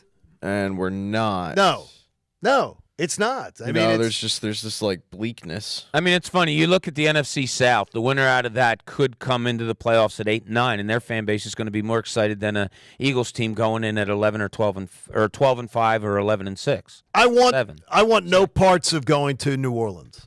I don't want any parts of going anywhere at this point. Really? No. Like, to me, Tampa, by the way, Tampa, and I have a piece up at 97.5thefanatic.com. The Tampa Bay Buccaneers, they're the 10th best scoring defense in the NFL. Like, they could potentially cause you some problems. That they could be Arizona Cardinals just caused you problems. It doesn't matter who the opponent is. You stink as a football team right now. The opponent doesn't really matter. Yeah, you could face San Jose State, and San Jose State's giving you a game. The opponent is yourself. I'm looking at it, though, as if you go to Tampa, you're not going into a hostile environment. You're going into an environment where Eagles fans. There's going to be 25,000 Eagle fans. Big kumbaya group. Look, do you think I know how great this fan base is and how well they travel and all that. I asked the guys in the audience before you came in, John, what you feeling on the Eagles? I got head shakes, no, and I got palms raised in the air. With that attitude among the fan base, are you going to get a bunch of people saying, "Yeah, I'm going to throw out $5,000 to go down to Tampa"? I think the number may be cut in half. If they have Bob Cooney money, they will. Yeah, I mean, if they're just like, tossing around. Bob doesn't carry a wallet, so he's got just the wad of cash. I'm not saying that to someone who may be waiting for you in the parking lot. He gets comped. I'm saying that as I got far Pat as walks out with me. I'm good. he's got that carried out right now. I just think it's been so negative. Now, a story that is a positive. We'll talk to Tom McGinnis coming up at 8:30. The Sixers back-to-back games tonight and tomorrow. So they'll play tonight versus the Knicks, tomorrow versus the Jazz. And I've got to tell you, Bob, and maybe I'm wrong, but you watched Milwaukee last night. I watched a bit of Milwaukee and Indiana the other night. That team don't play a lick of defense. And the Sixers are so good defensively, I'm actually trying to talk myself into thinking it's Boston and Philly that are the top two, that are truly the two best teams. Because Milwaukee's not complete to me. They play a terrible. They don't even try on defense. They traded a big part of their defense when they traded Drew Holiday. Yeah, I don't know if they don't even try on defense. I mean, you don't get to have one of the best records in the league without that. But I think Giannis is the most dangerous scorer in the league, and I think Joel Embiid's the best player in the league. But as far as trying to stop somebody one-on-one, I think Giannis and Embiid are right there. That game last night was incredible. I had just great. So much fun watching it. Young versus the established veteran, and San Antonio's not that good of a team this year, but just put out an effort last night. It seemed like Popovich pulled them in and said, "Look, guys, we know we're not in for a good year. Let's go all in tonight." And they did last night, and it was really a fun game to watch. You watch Milwaukee and you say, "All right, Brook Lopez." Is he still a guy that can give Embiid problems on the defensive end of the floor? Pat, you mentioned Holiday being gone. That's big. I kind of scouted Milwaukee last night, and I'm anxious for the Sixers to go against them sometime soon. I think the Sixers look like a more complete team. Complete, meaning that I see Milwaukee offensively is wild. Like they've got a great offensive attack, and it's deeper than the Sixers. But to me, defensively, they're deficient. And when you get to half-court games in the postseason and Nick Nurse being involved and being able to dial up some of that, I think could be a real advantage for them. The Sixers are interesting because they're changing everything up right now, too. He's going with a different starting lineup, and Tom and I were in the pregame press conference the other day. He's going with Kelly Oubre in the starting lineup. DeAnthony Melton is now going to come off the bench, which I like. It gives you length in that starting lineup. It gives you maybe some more scoring punch with that second unit. Now, Tyrese Maxey usually runs with that second unit, so that's cool, too. So now you have two guards that can score, and, we'll see how that plays out. But here we are 30 games into the season, and Nick Nurse is changing things up. Which is fine. I'm fine with him using it as a lab. So can't wait to talk to Tom all about this and the goings-on there. Flyers lose last night in a shootout to the Columbus Blue Jackets, who are terrible. So, Pat, that's one win in your last 7, but points in 3 of the 6 losses. So I guess all-important point. You got the all-important point, but I do believe, I'm starting to believe that maybe there is a little oil leakage. Yeah, maybe going on. I mean, but it's not again. This is the year for that. And what did I do this morning? Exactly what Pat tells me not to do. Don't do it. I checked the standings this morning. Why would you do I did because I do. Why? Because you're playing. You're Brian Johnson. You don't change. Like, change it up, man. Change your ways. I go to the app and I want to, and then I just have to hit that little standing. That's your 3rd and 15 bubble bottom. screen. It's terrible. Congrats. It is the go-to. Is that I know I should not be even thinking about it. No. But the longer this season goes on and interests me, I'm excited about it. We'll talk to Todd Fedor coming up.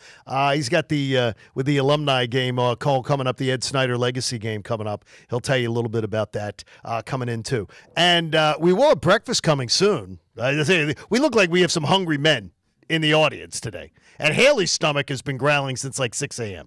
Hey, you can get homegrown coffee and creations. We'll be bringing it in today from 1515 West Porter Street. Every trip to the stadiums should begin at Homegrown Coffee and Creations. I had a gentleman yesterday say, I mentioned that I have never had a cup of coffee. And he said, you should have their coffee. as your I don't want you drinking any coffee. as your first cup of coffee ever. I'll tell you right now, I don't want you drinking You any do not coffee. want me any coffee? Well, if we replace the iced tea with coffee, because he does that big thing of iced good tea. point. I got my iced Morning. tea Good in my point. tumbler. Yeah, Good maybe the point. caffeine's less in the coffee. I don't know. Possibility. It could be. You never know. Is caffeine from coffee worse?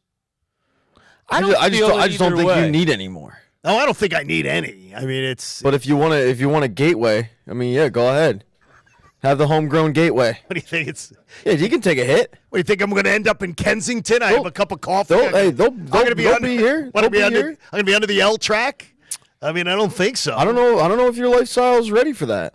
Hey, we have a lot coming up for you, including Andrew Duchecko from Inside the Birds will join us after the top of the hour, and he'll tell us what he sees, and he's there with eyeballs on this team at practice, in that locker room. Get some insights about what we maybe don't know about this 2023 Eagles team. First Fridays on the Fanatic are presented by our friends at David Auto, David Kelleher and his whole crew. We thank our live studio audience for being here today. It's the John Kincade Show here on 97.5 The Fanatic. I love my friends at Bet Parks, and they are the official winning partner of your Philadelphia 76ers. It's the only online casino app that I recommend to you. And I say casino app because if you've ever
What? That's a Don't great say- shirt. Can you see this?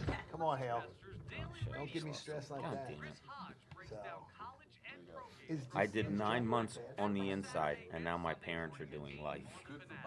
Little baby thing. That's pretty good. We had a Get that onesie shit. made I for wonder Jack if that that- said, I missed the Eagles Super Bowl.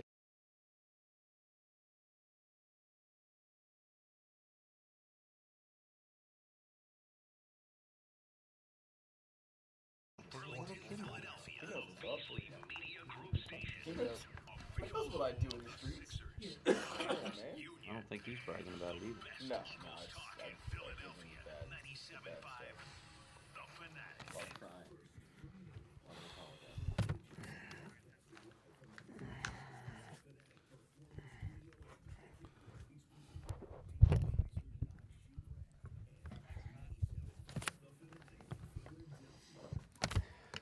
Madonna, Prince. Trying to think of other like one name people in that that have that. Pat.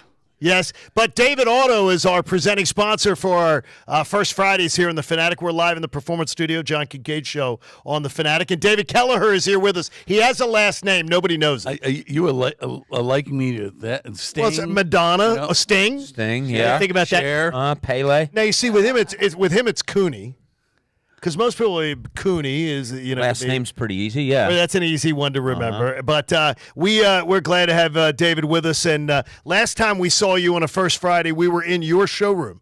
Yeah, did you guys enjoy that visit? It was Yeah, it was wonderful. awesome. Right? Yeah, Wonderful. that's great. We only have one speed, so we turned that place into a studio, didn't we? Which was fantastic. We had the shares on the side, and Landon Dickerson came by to visit. What a great visit! Which is great. And a bunch of guys called in. So it was, those guys are great friends, and they came through. And hey, by the way, guys, thanks in large part to you guys and a whole bunch of other things. We provided toys this year for 1,232 kids. That's amazing. That's good as a number. Yeah, I wanted 1,250. Yeah, I know. So I fell a little short. But well, you could have donated, John. Yeah, I mean, he could have. Hey, I got mine in. But Make we sure we did great. I mean, That's awesome. Think about all those smiles on Christmas morning, and Santa came to all those houses that he would have passed over. Now we saw you with Crazy Jen Fred, who we just absolutely love. Yeah, where you were going. Jen's amazing. She's low energy though. If she only had a little more energy. For 7 or 8 years, I think this was our 8th year.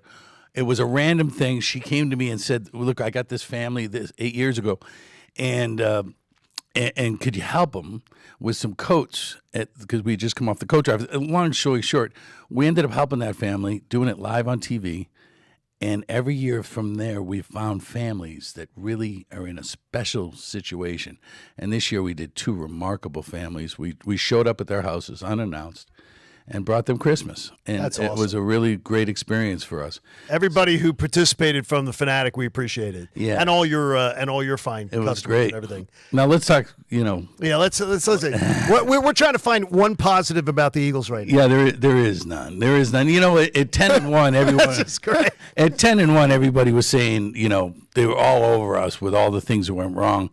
And I said, wait a minute, we're still 10-1, right? But in my head, I knew this was not a good team. We're not a great team. And, in the NFL, 18 inches is open for a receiver. We're giving them 18 feet back there. I mean, the Cardinals had, 4 drives of over 70 yards in the second half? And this is the Cardinals. They're terrible, yes. They're a terrible team. So, we're not a good football team. And I got to liken it. I hate to do this, but I got to go to those coordinators we lost and say, a lot of the guys are the same, right? The brunt of the defense is the same. So I just don't think we're making the adjustments necessary, and I just don't think we're very good.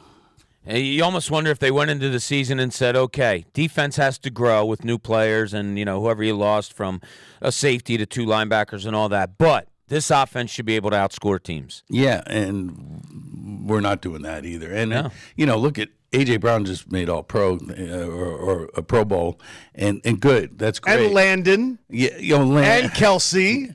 And seriously, and Lane Johnson. Yeah. They have 4. And DeAndre Swift. 4 Pro Bowlers on the offensive line, 1 alternate, 3 stars, and they can't effectively be able to do what they want to do. Well, as I heard on the way in, we can run the ball. and we don't run it probably enough. But I think Jalen is having a bad year. I mean, at the end of the day, you look at Jalen, he's doing things he never did. He's throwing bad interceptions. I mean, not an interception where it's a tip he's throwing interceptions that are bad and changed games. Yeah, and that's a problem right now when you're looking at where they're sitting. Sixers, though, a little bit better. You got a lot of Sixers, you got a lot of Sixers clients. Everyone loves Nick Nurse, right? Just yes. Just like they loved our football coach last year. So hopefully we don't come out slow next year, or everyone will be looking for his head. But yeah, I mean, Nick was so smart that he made Tyrese Maxey a point guard and put him in the game.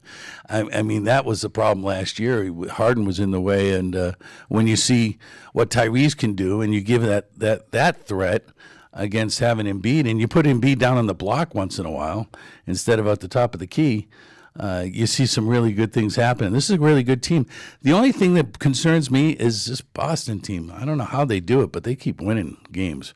So we got to get through them. But as I heard coming in, I'm not that concerned about the Greek Freak and his team.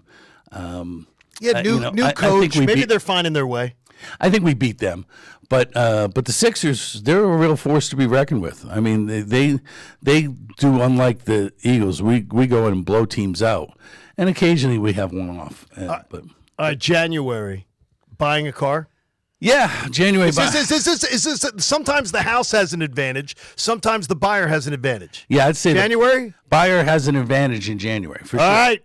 For sure. I told my guys coming out of the gate in January to set the tone for the year. We basically make every single deal. If a client wants a car, we're going to make the deal. Even if it doesn't make a lot of sense, I want that stroke on the board. I want the customer to be happy. I want to get that customer in my fold. I want to get my guy a sale. My sales professional. So yeah, I mean in January, and because we're weather related too. I mean even the impending this weekend.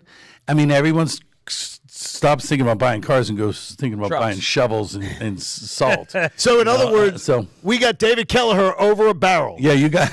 I'm just reading between the lines here. Let me tell you something. You come in and mention the John Kincade show, you buy it for invoice. That's it. I'll make it real clear right now. David Kelleher. Mention that. That's what we got to do. And we did a great job with charity this year.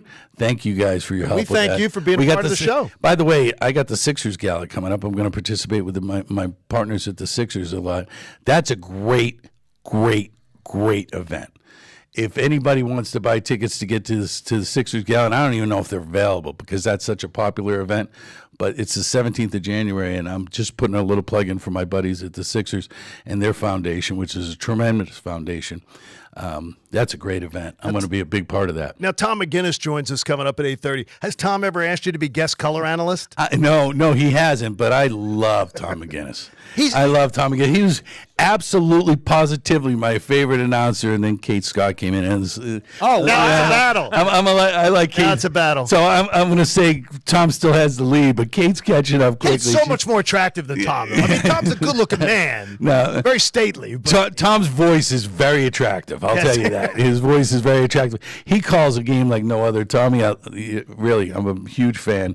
And I've been on a couple junkets with him. I get to travel with the team once in a while, and we've been on the plane together. And Tom's a great guy, and he's always been great to my kids. And yeah. Well, you've been good to us. David Auto, our presenting sponsor of First Fridays, David Kelleher. Love you guys. Thank you for making time for us. Happy New Year. It's great to be with you. You guys are family. There you go. Great to have you. And David Kelleher from David Dodge. We appreciate it. And David Auto. Check it out, the David Auto Group. You got him over a barrel in January. We already know that. So we've got that going on. Andrew DeCecco's joining us from Inside the Birds as we start the 8 o'clock hour of the John Kincade Show today. A Football Friday and the Fanatic presented by Pump Man Philly. Pump. It's a little bit better. Pump. For 24/7 emergency repair or pump replacement, count on Pump Man Philly, the guys to know to fix your flow. So Andrew DeCecco, Inside the Birds. Okay, now this is where we need you. We need the guy who is at practice. We need the guy who is in the locker room more frequently. The guy who can give us a little bit of a feeling. Mm-hmm. How lost is this franchise right now? And by the way, thanks for joining us. Absolutely. Good to be with you guys. Good to see you, buddy.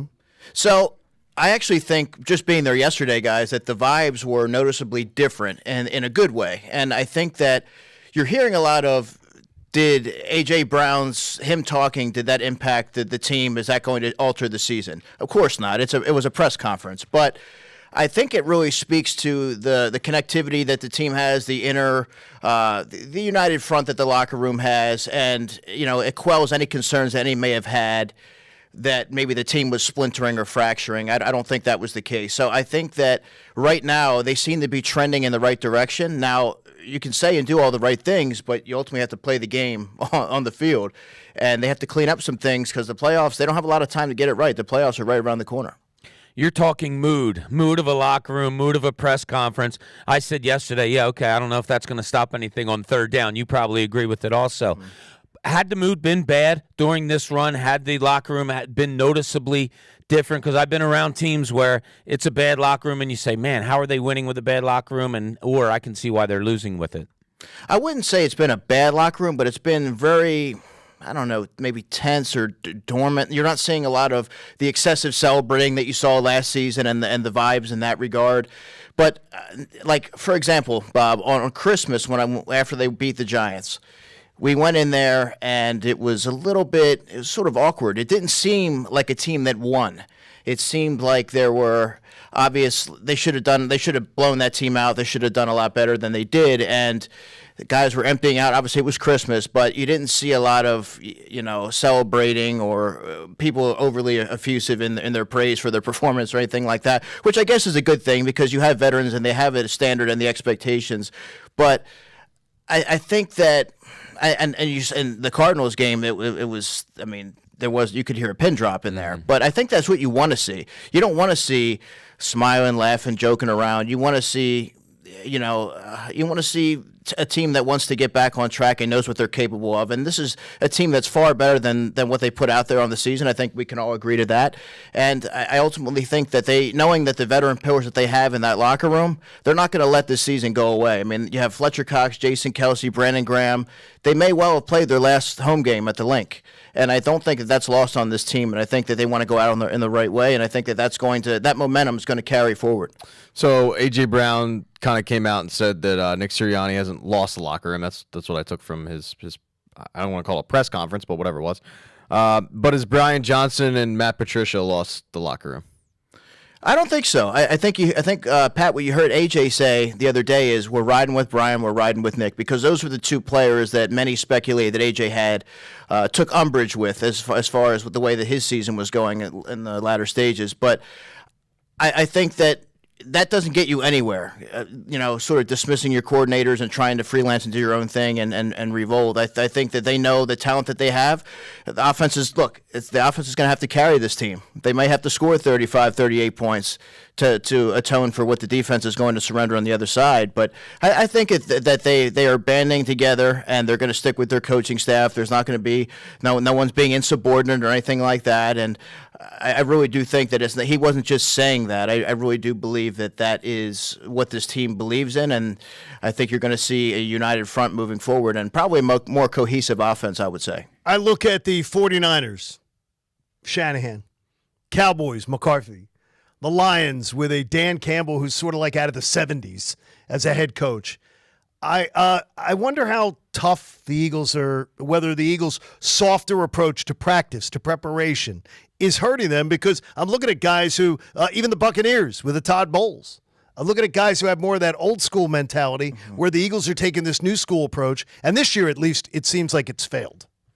That's fair to say, but and I've been asked this a few different times over the past few weeks, John, and what I would say to that is there's different ways that you can practice. It's not always on the field. It's not always hitting or tackling or thud drills.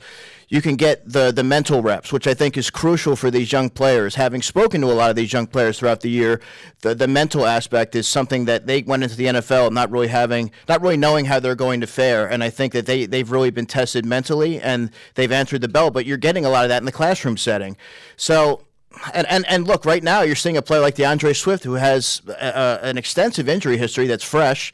He had the best season of his career, and going into the postseason, he's going to be a viable weapon for this team. Dallas Goedert as well. Different guys that have been banged up in the past. You're seeing them healthy when you need them the most. So I think it's kind of tough to argue that point when you're seeing that they're kind of fully healthy at the right time. There's probably multiple answers to this question, and it's why I want to get yours to it. What is the biggest reason for the defensive downfall in, for lack of a better term, the second half of the season? Well, it's easy to pinpoint and say it's coaching. And Matt Patricia, Sean Desai, they're certainly culpable, and I'm not absolving them of anything, but they can only do so much, right? The personnel is the personnel, and you're seeing a defense that they have some 30-plus-year-old players on there. They look a little slower. They're not flowing the football quite like they were last year. They're not getting a lot of turnovers. They have only 8 interceptions. They have only 41 sacks. By the way, they were never going to trump that 70-sack season. That was that was historic levels. So I think that you're seeing. You're giving me a bunch of reasons. Give me the biggest one in your mind for it all. The biggest reason, I would say it's personnel. I would just to simplify things, say it's personnel, and they're not able to execute what they want to because of the shortcomings in their personnel. Is that at Howie's door then? I mean, Bob brought up a great point yesterday. Is that because I'm starting to talk about the leg? I'm looking at fingerprints on the crime scene. Mm-hmm. I'm already starting the CSI on what went wrong, and I'm saying Howie's fingerprints are all over the deck of cards that Nick's been asked to deal with. But Bob's like, you deal with that stuff more in the offseason. How much do you think we're going to be talking about mistakes that Howie made when we retrospect the 2023 season? Quite a few. The last time we spoke, Bob, you and I mentioned Nakobe Dean as being one of the focal points of what may have gone wrong, putting all your eggs in a largely unproven basket. And you could just go up and down the line. But, I mean, there's definitely some decision-making that you have to go back and look at, especially if the season doesn't go the way that many anticipated back in September. They're never going to invest heavily in linebacker. I think we've all accepted that, right? But do you think they finally learned their lesson that you can't keep going to like the Parma Panthers and grabbing linebackers and expecting to win? Is that a real team, Pat? The fact that like Zach Cunningham being a full participant in practice is like great news is mind-boggling to me. I mean, Zach Cunningham it's like, oh, thank God he's back, and it's sincere. So if they finally like learned their lesson that maybe you should, I don't know, crazy thought here, like sign a good one or draft like a high one, maybe. Pat for GM. Maybe like trade for one like they did with DeAndre Swift, where like a guy's talented but he didn't get his option picked up, like something like that. None of the above. I don't. Let me go drink Drano. Appreciate it. I don't think that they're going to change their philosophy. I think they've always they believe in building through the trenches, offensive and defensive lines. And they feel like having adequate enough linebackers should be enough to be able to execute what they're looking to do defensively. I know that might not be what you want to hear. I could tell by your body language, but it's not. But yeah, I mean, I think that largely Zach Cunningham has done a solid job for what he is. Nicholas Morrow has done a decent job for what he is. He's a number 3 linebacker being asked to be a starter and accumulate a ton of snaps. You can't ask a player to be anything more than what they are. But I think that going back to your point, I don't know that they're going to change their philosophy because that's really what I mean. They went to the Super Bowl with an undrafted free agent, T.J. Edwards, and Kaiser White, who was off the scrap heap as a free agent as well. So I think right there they laid the blueprint that they think that they can do it that way. Andrew Tucheko from Inside the Birds joining us live in studio on our first Friday broadcast here on the Fanatic. The idea that we all believe that there's no way Nick Sirianni would ever end up, laying on the side of the road, at the end of this season, that they would toss him aside. But I want to know, how would I ever be able to sell positivity on, Nick Sirianni's going to be back next year and he's going to fix it? Because nothing has been fixed this year, and you've been in those press conferences. He says the same thing every week and doesn't deliver on it. We're going to get this fixed. We're going to study it. We're going to look at the tape. To me, it's frustrating because I'm going to have a hard time believing, we get new coordinators. Well, Nick's going to know how to bring it all together. Well, he's not going to, and that's a fair point, but he's not going to throw anybody under the bus, John. He may know what the root of the problem is, and he's a culprit in this. There's many culprits in this. It's not simply Brian Johnson. It's not simply Matt Patricia. you get different personnel in there next season. You make some adjustments. You get maybe a new coordinator, and then you're able to actually really fix it. You can, I mean, you know what I mean. There's always so much you could do at this point in the season, and there were points last season. You look at the running game; they struggled against the run. They get Ndamukong Suh, and they get Linval Joseph. So there were things he said, "We got to fix this. We got to fix it." But there was time for him to really fix it, and there was tangible solutions. This. What are you going to do? There's always so much you could do when it's numerous issues. You know what I mean? Andrew's got so much more coming up on the Eagles, and you can check out Inside the Birds too for all that great content on Twitter. Andrew's going to hang out with us. Tom McGinnis will come up at the bottom of the hour. But for our studio audience that is here, this is your 2-minute warning. Pat has an update to give.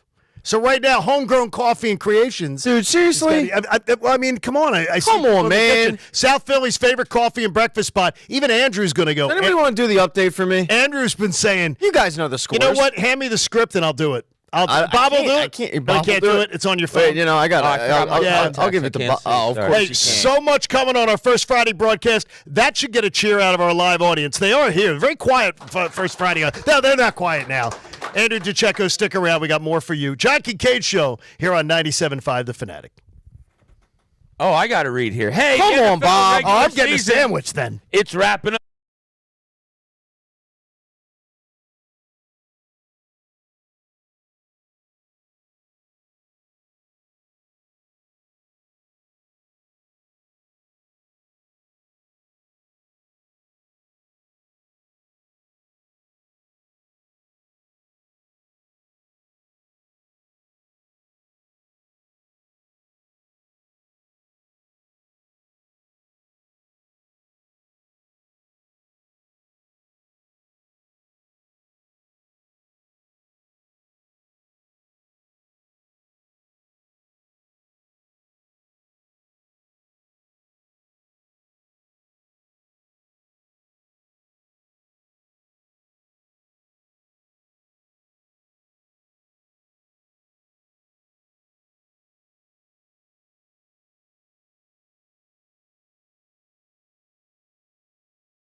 breakfast. They're in there grabbing breakfast, which they deserve to do, from our friends at Homegrown Coffee and Creation, South Philly's favorite coffee and breakfast spot with every trip to the stadium. Should begin at 1515 West Porter Street. We'll have ticket giveaways and more.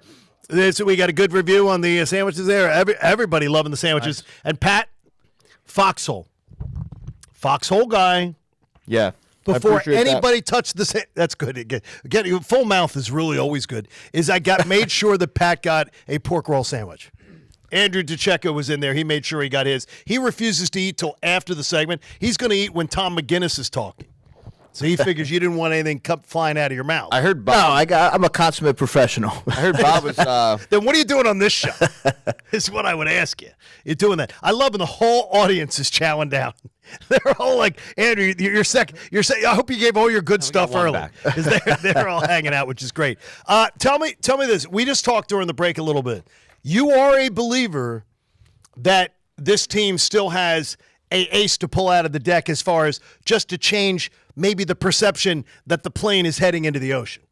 Yeah, I do. And if anyone's looking for a silver lining, I do think that Jalen Hurts looks a lot healthier than he did earlier in the season. And A.J. Brown, I think, is going to get more involved here. I think that you almost have to recalibrate, and you see that A.J.'s been really silent lately. You got to get him involved, and that ultimately is the key to unlocking what the Eagles do offensively. And sometimes you need to hit a skid like that, unfortunately, to kind of recalibrate and get back on track. And this team is way too talented to be putting out what they have, and they're fully aware of that. And I ultimately think that you're going to see them come out on Sunday at MetLife and get the season back on track. This is an end of the season question, really, that I'm asking you, and I don't mean it to be that because I'm not giving up. But what's been the most confounding / perplexing thing about this football team this year to you? The pass rush, the lack of pass rush. Yeah. Going into the season, I actually depicted, for context, Josh Sweat to be the Eagles' defensive MVP. Josh Sweat hasn't had a sack since November 5th. That's 2 months ago. So Pat said he was eating Halloween candy. I mean, it's to the point where you only have two pass rushers, edge rushers that you can count on, in Hassan Reddick and Josh Sweat, and they've logged a ton of snaps this year. They look like they're some tired legs. There's not a lot of reinforcements there to kind of give them a blow. Nolan Smith hasn't really factored into the equation too much. But defensive tackle, I think Fletcher Cox has been tremendous this year. I really do. But they haven't gotten a lot down the stretch here from their younger defensive tackles in Jordan Davis and Jalen Carter, who, for in Jalen Carter's case, there may be a case of the rookie wall there, right? And Jordan Davis has just doubled his snaps since last year. So I think that's ultimately contributing into the lack of pass rush.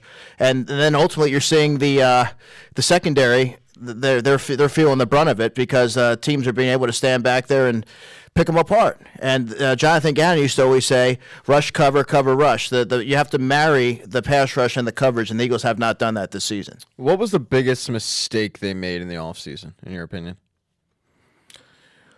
Well, I'm a big James Bradberry guy, but I think re-signing James Bradberry, Pat, it would be, looking back on it, to when corners hit that 30-year-old mark, they almost seem to go off a cliff in terms of productivity. And I think in his case, you're seeing that, and teams are singling him out. They're looking to exploit that actively, and you see on the other side when you have rookies like Keely Ringo and Eli Ricks, and they're hardly being targeted.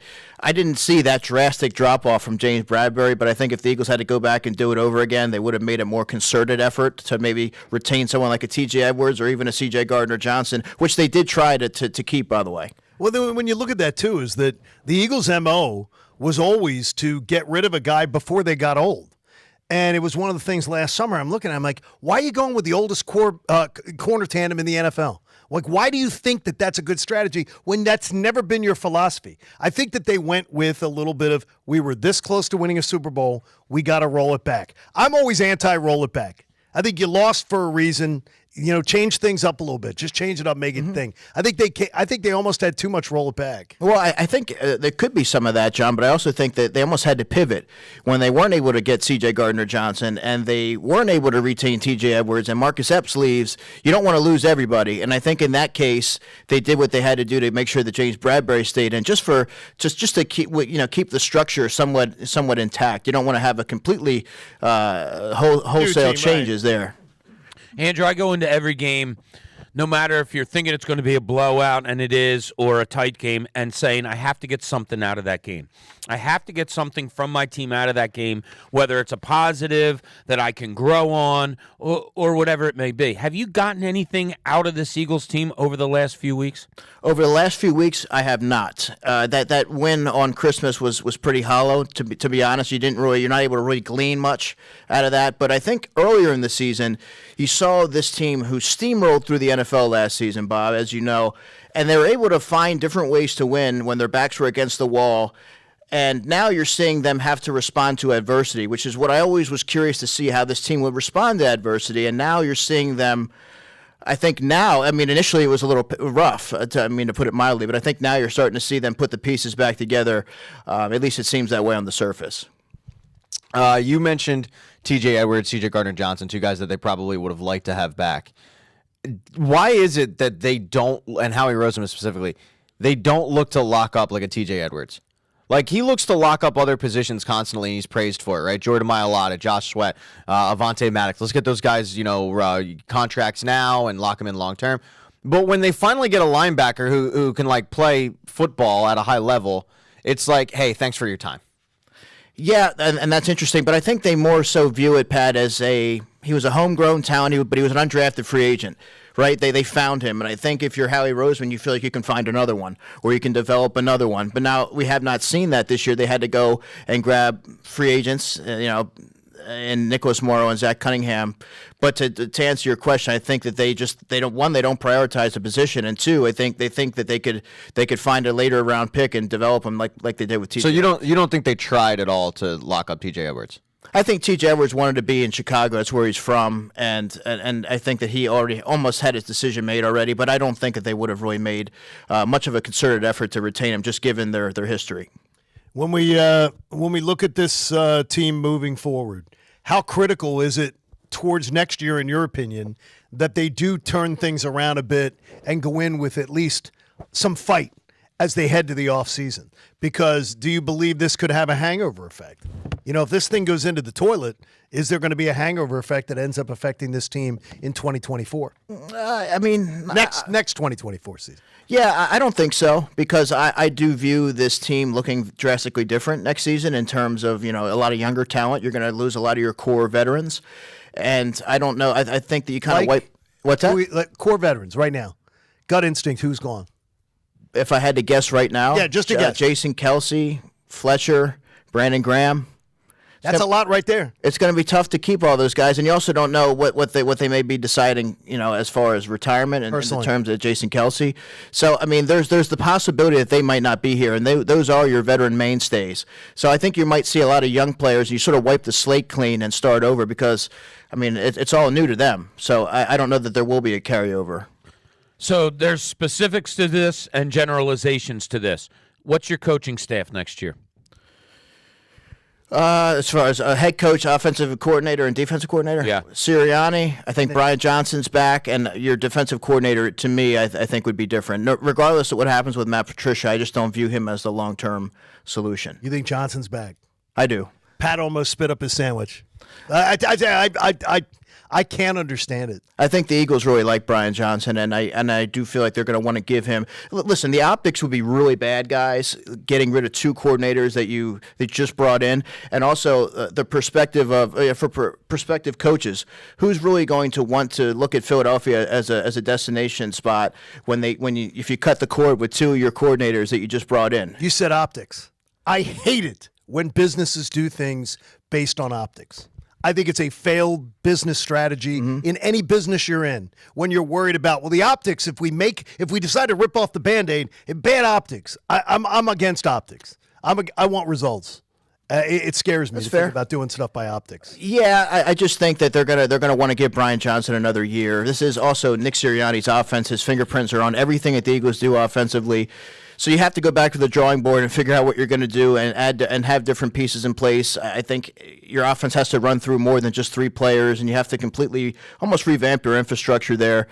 And I think they're going to want to give him one more season to truly, get his feet under him and see. And if he can't do it, well, then we have another discussion. And if you are talking optics, is it bad optics that you brought a guy from in-house? Okay, he may have struggled a little bit his first year, maybe more than a little bit. why just give up on him? You know what I mean? Like maybe it it's made more your bad judgment. optic. Yes. Yeah. The more you talk about it, Andrew, the more I'm wondering. Yeah, Brian Johnson might be back next. I really do think so, Bob. The question of why give up on him? He's not good at the job. Like, what are we doing but here? To be fair, there's a lot of people that are culprits in the Eagles' shortcomings this year, and I think it's easy to pinpoint Brian Johnson as the sole contributor to the Eagles, sort of in a free fall here. But I don't know if that's totally fair. Watch Detroit, watch Dallas, watch San Francisco. Just watch the top 3 teams in the conference, their offenses, and how play design is set up, movement and everything. And then you look at the Eagles, and I swear I'm watching some cupcake team play St. Joe's Prep. That's how it looks to me. It doesn't look like any of the high end offenses. But like I said, I just think that all season long you're seeing it, and I think a lot of it has to. I think Sirianni is being absolved largely in a lot of this, and I think he also is a direct contributor to the offense's the aesthetics there. Andrew, we look forward to it. So you're saying a win this weekend? Oh, yeah, I think they win. It's going to be interesting to see how they allocate the snaps, right? Because it's all going to depend on the Cowboys-Commanders game. I'm scoreboard watching if I'm Nick Sirianni. If the Cowboys get out to an early lead, I'm pulling Lane, I'm pulling Jalen, Kelsey, Swift, and then maybe you run in some of those younger guys and get them some snaps. But I look forward to checking in with you before the postseason.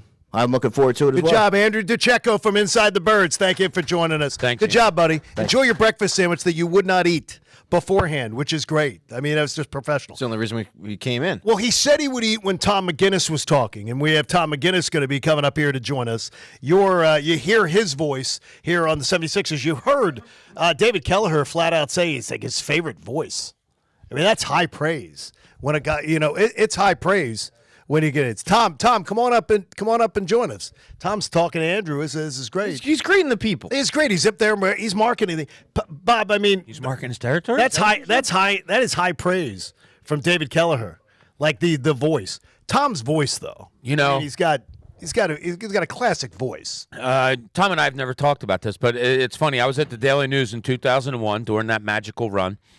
And, everything in the city is great at the time. Allen Iverson, obviously, Larry Brown, all the awards that the team got. The trainers were the best trainers ever. We're doing stories on Scotty Rigo and Lump and all that. But, in all honesty, we're talking 23 years ago. To me, it was the time that the audience in Philadelphia and beyond got to the, man, this radio guy is really hot back then. awesome for the Sixers. I was somebody back then. Tom McGinnis. You still are. Get excited, everybody, as he joins us. wait. Tom McGinnis, voice of the Sixers, joins Andrew us. DeCecco, I've been sitting here like I should get the comment. I've seen I would say sausage being made. I've seen the pork roll being made for the last hour. I'm telling you. I sat and watched. I got here a little early. I really enjoyed it. And I just got to tell you guys, the sky is not falling. We're not able to follow the Eagles, but oh my gosh. Are we 0-15? So I understand that, but the thing is, though, if you get I'll put it this way. You have a student, your daughter. Your daughter brings home grades. Took her to the airport. That's why I'm early. Oh, that's good. Well, your daughter brings home grades, and in September and October and early November, she's bringing home A's. And then she comes home to get tests signed, and she brings home 5 consecutive F's. This should be about my son. Are you not? Oh, man. He's a class. Shots fired. He's a class. He's got like a 4.8. I shouldn't say that. Should we not be alarmed? Would you not be going, what happened? How could you be a high BA student and then all of a sudden start dialing up? Well, like David said, there was some cracks in the dam early in the season when the Eagles started out. I just seriously, listen, though. Come on, they're going to be okay. I get you. Tell us about the Nick Nurse experience because Bob has been giving us some insights, and I got to tell you, to me, he has renewed my joy for watching a Tuesday night game against the Pacers. He's our secret sauce. Lost. You know what I mean? He's unbelievable. So he talks about the Raptors having competed against the Sixers, and he had a good idea about our team from afar. Well, same thing with us. Like we watched all those 4 times a year, and then we played them twice in the playoffs. And I knew, and then you sit in on these press conferences. You end up studying these coaches, and I don't mean to make it sound overly dramatic, but I'm at all these practices. You're at every press conference, not everyone, but you're there quite a bit. I get to speak with them, and not just Coach Nurse, but coaches in general. So in the end, you become, like I said, a bit of a researcher, and he's incredible. I cannot be more impressed, and not just as a coach, but as a guy. He's been just, with me, so accommodating. And then I think what strikes you, he's at the risk of overstating the obvious, he's extremely bright. He's very smart. He's got his doctorate. We ought to be calling him the doctor nurse. He's really, really intelligent. As a coach, I always used to say this about a college football coach. There's 18 skill sets you got to have. But even as an NBA coach, you got to have so many different elements, the most important of which is the respect of the players. You were talking about the Eagles coordinators and this guy, does he still have the room? And that's true in all of professional sports. And he obviously has that. But it's down to so many, on so mmany levels. Talking about fighting over a screen and, hey, do me this favor, get your arm and your leg across the screen. Detail. Oh, my gosh, so deep. And then I could go on and on. But one thing that struck me when you were, again, I thought David Kelleher was a tremendous, our sports fans and car owners, they're smart. But he made the point about switching, Maxey to the point, and Bob just mentioned Iverson and that era.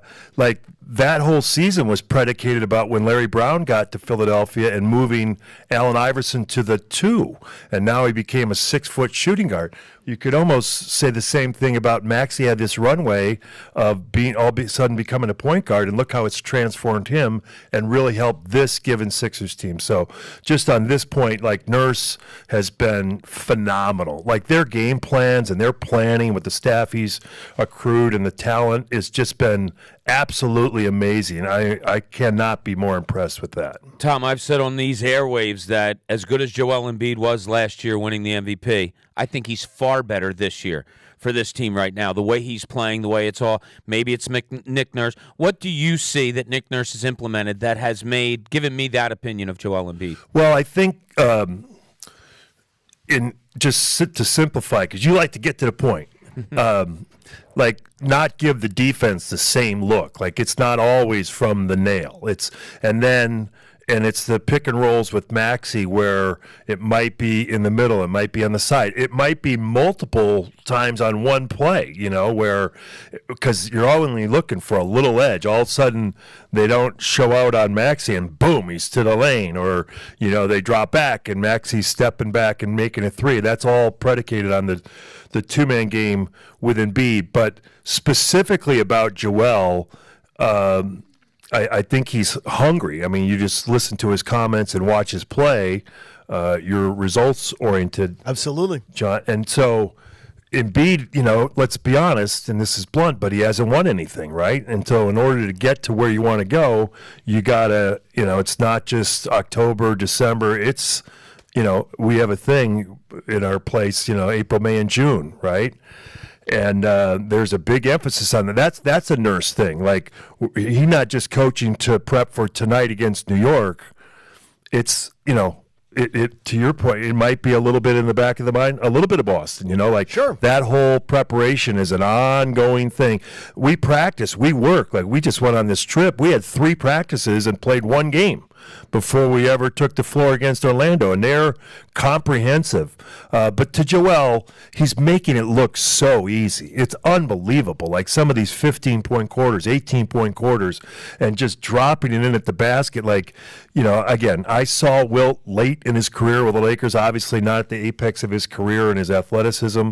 He was in the West. I was a Bulls fan. They played the Bulls in the playoffs. So, we could talk to some of the people that are older and watched him, but what he's doing, Joel, obviously statistically it's rubbing up against the greats like Chamberlain and Jabbar, but just watching it, he's literally you think of Wilt, and sometimes you've seen that picture of him laid in the cup like it's a Nerf hoop. Joel's doing that in some of these deep post-ups and just jogging back like, you know what I mean? Like, how would you like me to carve you up? No, because he can do so many things. Well, it's funny, Pat. I got it. So I text with a lot of people throughout the league, as you very well know. And a couple weeks ago, one of a guy that's been in the league for 40 years texted me and said, "My God, this game is too easy for Embiid." The other night when he hits the turnaround on Drummond and starts running down the floor and he's shaking his head and Drummond's behind him shaking his head going, "Oh my God, what did this guy just do?" I got the same guy texting me, capital letters, too easy. Right. The game is coming. It's just coming that That's easy what, for him. and I wasn't really, like in the room, but when the Sixers drafted like Nerlens Noel and Jaleel or whomever that was here when Joel, and Joel may not even have been playing, but these guys that had been around the game for their 20 years at that point or however, and I think they saw like, okay, maybe what other port should I be in because this guy's here. Like they realized how good he was, he's been a special talent, and let's see where it goes because you gotta the ideas and for Embiid and for the Sixers and the ownership and everything, management is to win the championship, and so far the Sixers are in a good position. It's been an outstanding season. What are we like? Almost halfway. Yeah, almost getting to the halfway point. But been exciting and great weekend on tap. What's been the biggest difference that you've seen between this year's team with Nick Nurse and Doc Rivers last year? Well, this team is so, I don't know if this is a contrast because they were close, but this team is so connected. You're doing the CSI about the Eagles and that. Like, to me, like any great team that accomplishes something, what do you always hear after the season's over? Like, it's all the big camaraderie. Yeah, all the chemistry, exactly, all the adjectives. And that's not, made up. Those are people that lived it and breathed it, and that's their perception, that's their reality. But it's true of any team that wins, right? There's we don't care who gets the credit. We'll sacrifice. We pull on all those cliches are actually true. This team is connected, and again, like the NBA plays LA in the summer. We think of Vegas Summer League, and it's okay, but our group was together throughout. It's voluntary, but throughout much of the summer, and for the coaching staff to merge with the guys and put a lot of things in place, and that started then. That chemistry started then, and then you get the four guys from the Clippers, but they've melded in really well also. That right there is I don't know if it's a big difference, but it's certainly something that's noticeable. You talk to Andrew about what do you see when you're there every day. That's what you feel when you're around our team. They're connected. There's a joy. You got to have that. This is an 8-month thing. You got to be able to enjoy coming to work and being around each other. They're connected. Why wasn't that the case last year? I'm saying that I'm not saying that it wasn't. That's what I'm saying. I don't know if that's a big difference because it was. But it's just more so this year. This year, I feel like it's even better. I have a mythical question that Daryl Morey may pose to Tom McGinnis. And that's coming your way next. We have our live studio audience. Everybody have a great breakfast this morning? Yes. That's South Philly's favorite coffee and breakfast spot, Homegrown Coffee and Creations. They're so confident in their work, they're in here now enjoying the show, which is great. So check them out at 1515 West Porter Street. It's the John Kincade Show here on 97.5 The Fanatic.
You got Cinnamons in tonight?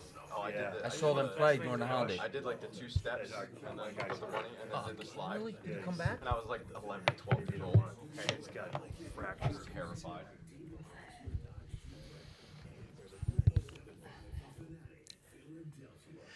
We're back on a live studio audience, first Friday here. John Kincade Show. They're well fed.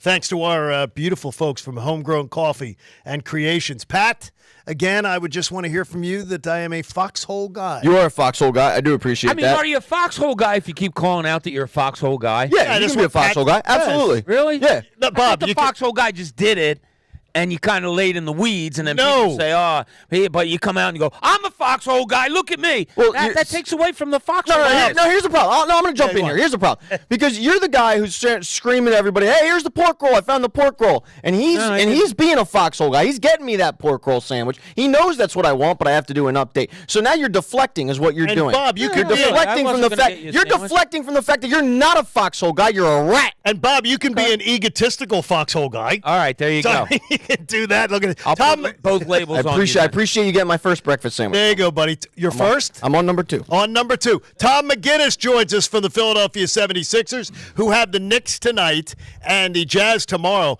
I was dreaming in my head this morning on the way to work that Daryl Morey comes to you before a game. He goes, Tom, I'm perplexed. I don't know whether to take some of the assets that we received in the Harden deal. Do I just go and get us a couple extra pieces that make us have better depth? Or do I try to swing for the fences and hit a home run on some sort of a big name brand player?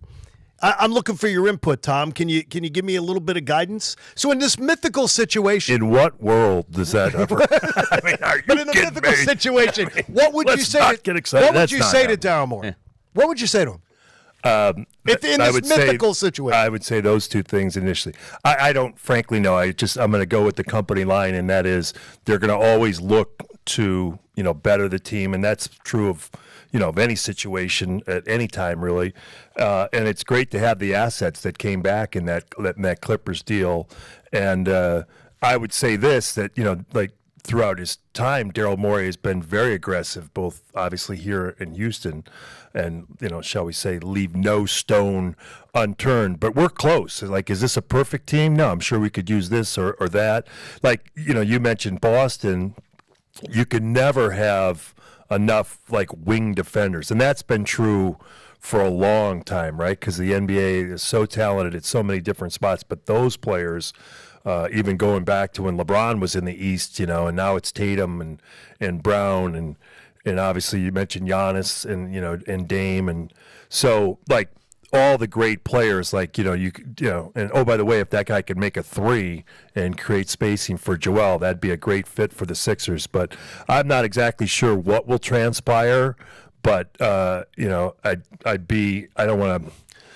I'd be surprised if the Sixers stand pat just based on what I said, because you want to totally maximize an opportunity with Joel and the season he's having, the season the Sixers are gearing up to have and are in the process of.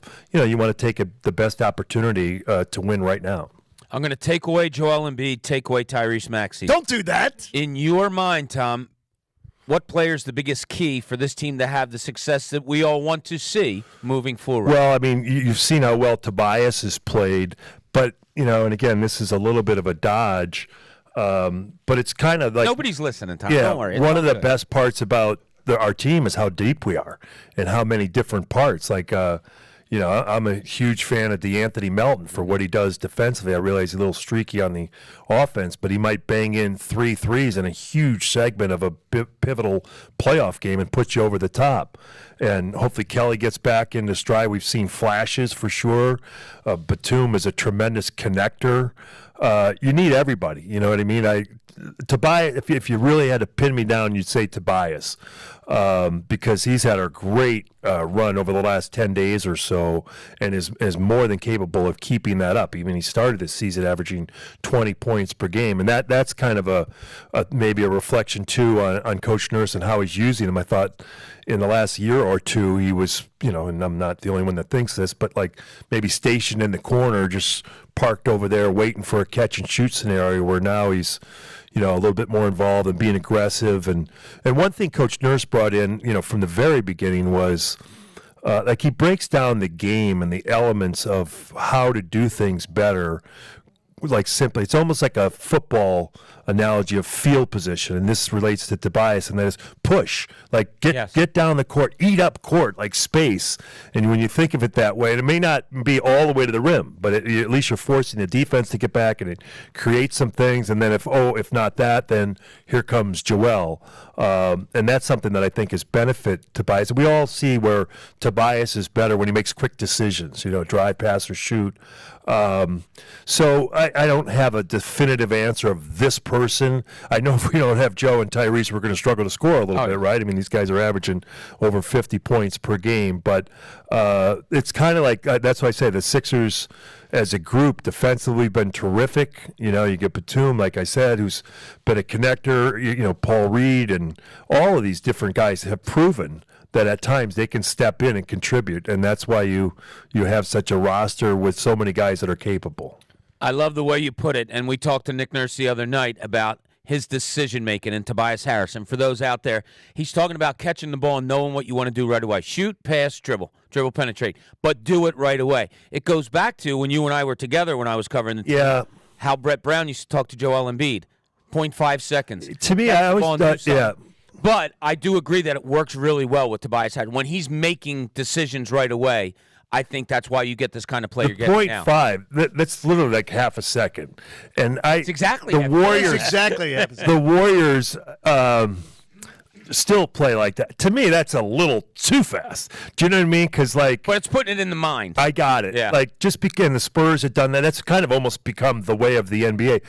Only because, like, sometimes you can see the ball. It's one thing, and I'm a huge proponent of this. We're talking about offensive philosophy or whatever, but like swinging the ball side to side, that was a big Larry Brown thing. You make the defense react, and eventually, and I kind of covered this earlier, there's going to be a little slippage, and then boom, all you're trying to create is like a foot or 2 feet of separation or whatever that creates an advantage where you can turn the corner or get an open look or whatever. But the half a second, sometimes you see the ball move around the perimeter, and you're like, wait, for what? Like, this is almost like a Globetrotter skit. Like, what? You know what I mean? Like, I'm not trying Where's to... the bucket of confetti? I'm not trying to diminish it, but, like, the defense hasn't moved. It's like and Bob, he was a little fascinating guard at Camden Catholic. Like, if you make 4 moves on me, and they're all so brilliant, Kyrie-esque, and I haven't moved, like, what have we wrought? You know what I mean? Like, I haven't even moved. You had me at the first one. So that's all I'm saying about 0.5. Sometimes I think that can be, whoa, you're just moving the ball too much, and it's in a cycle. I like it individually, though, for Tobias Harris. For sure. No, with Tobias, absolutely. It totally applies, and that I brought it up for sure. You want to be decisive, and sometimes you see pound, and, hey, he's really good at backing down a smaller player, using that 6'9" length to turn and shoot over. That's maybe my favorite thing about Tobias's offensive games. He's still a scorer, and, boy, when you need to go get a bucket and that's available and he can do it, that's great. So the Sixers are obviously still good and still have championship aspirations, but what's a team that's behind them in the standings right now that you're kind of keeping your eye on a little bit? Oh, that's a good call, because to me there would be a bunch of guys, Pat, a bunch of teams that could move up, and maybe it's this New York team. You know what I mean? Sometimes you look down into standings like, wow, how are they hovering around 500 or just over? And they've won with OG. I think they've won 2 or the last 3 games in a row.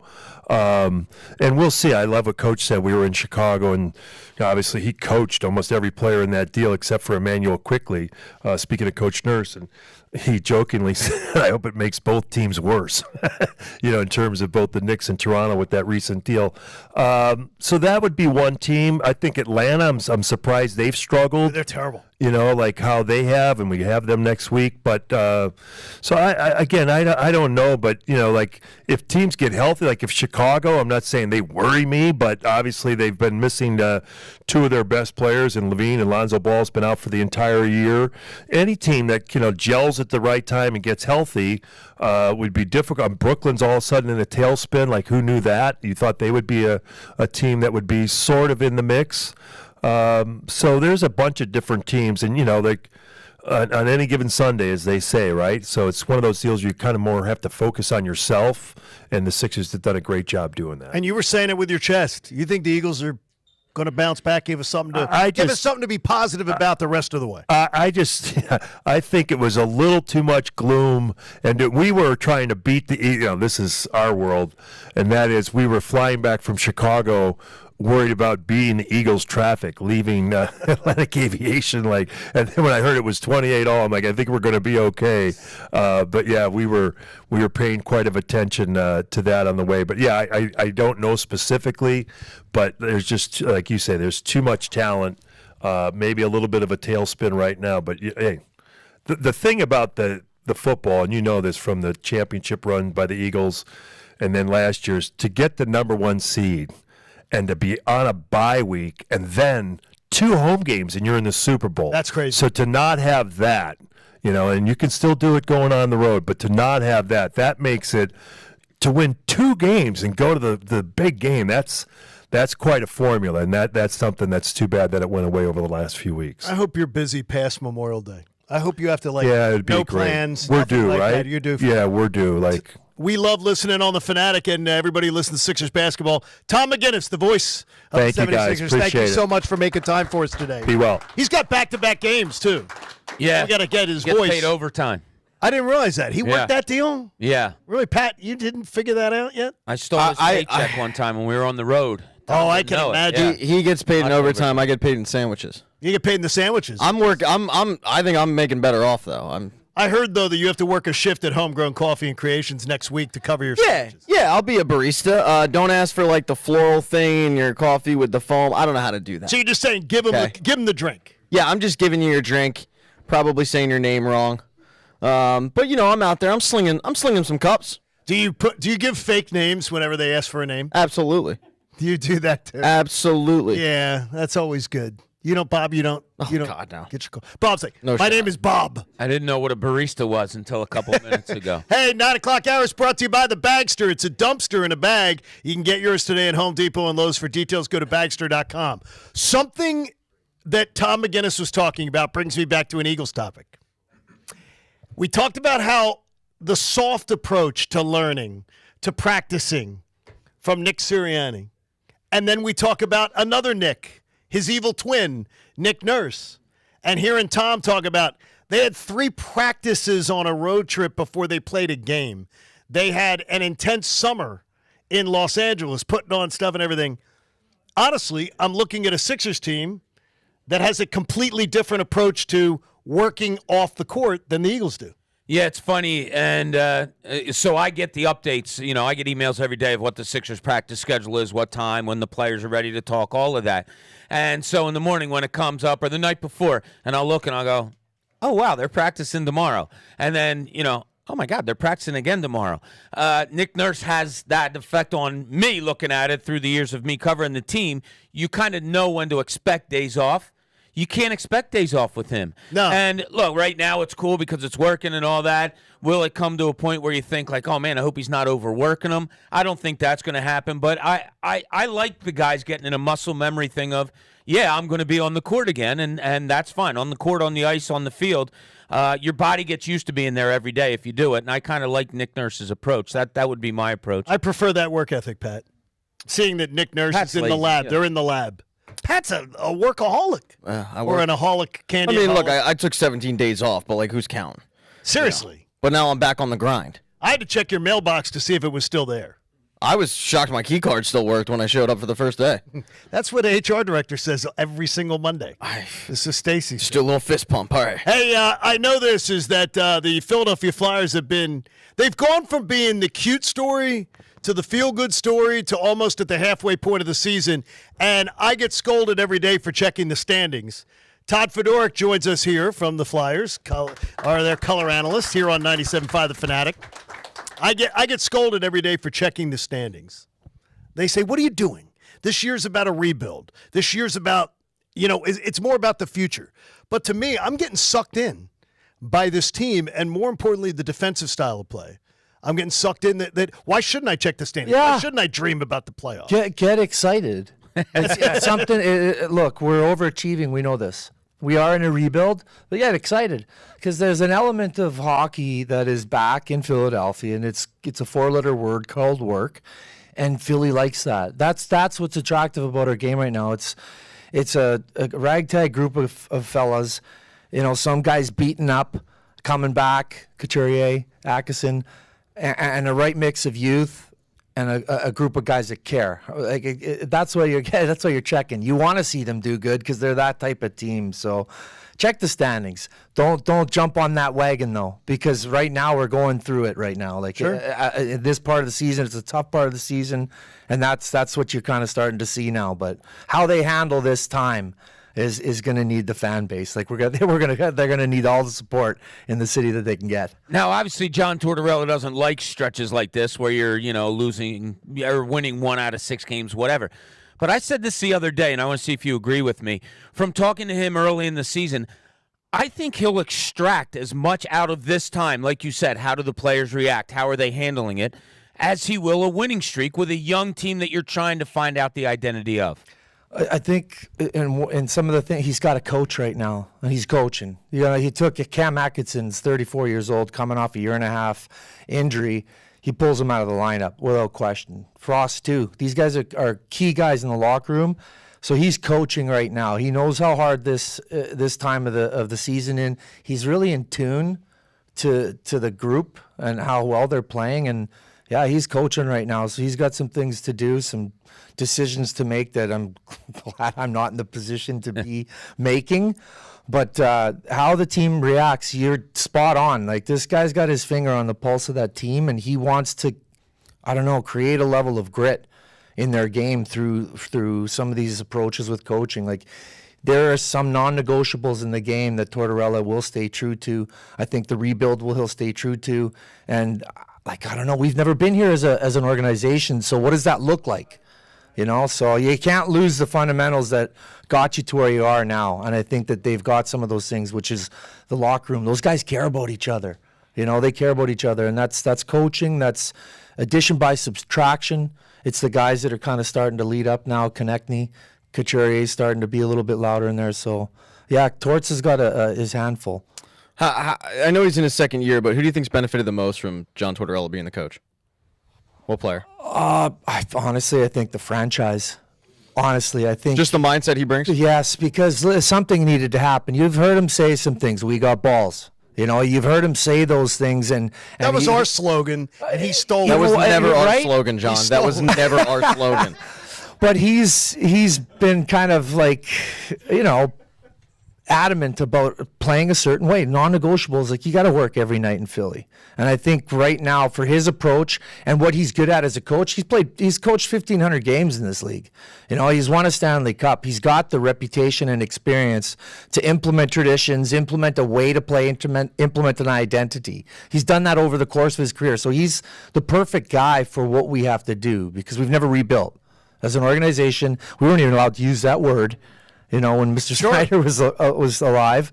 But it's the first time we're doing it. I'm glad he's the guy at the helm, right?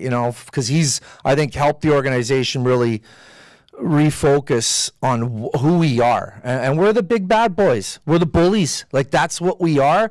It just looks different in today's game. So the Ed Snyder, you bring up Ed's name, and Mr. Snyder, obviously his imprint on that franchise. I think he'd be pretty pleased with John Tortorella and what he's got going here. Now there's a legacy game, though.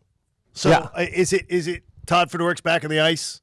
Gonna no, professional tryout. Is this what's it gonna be? Let's have a little tryout. No, no, nothing. No, it's no.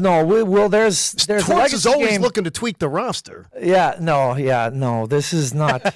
Which former alumni? We're not. Me and Schultze and Brash and we're not all coming out of the woodwork for that game. Geez. It's an afternoon game, and it's. Look, if you forget, where you came from, you never will find where you're going. Mr. Snyder's the epitome of everything that the Flyers are, and it was his actions in the community, it was his actions towards the players, it was who he was as a man, how he carried himself, how he adored us as players playing the game, and his love for the game. And he did things his way, and that's what I think the league needs.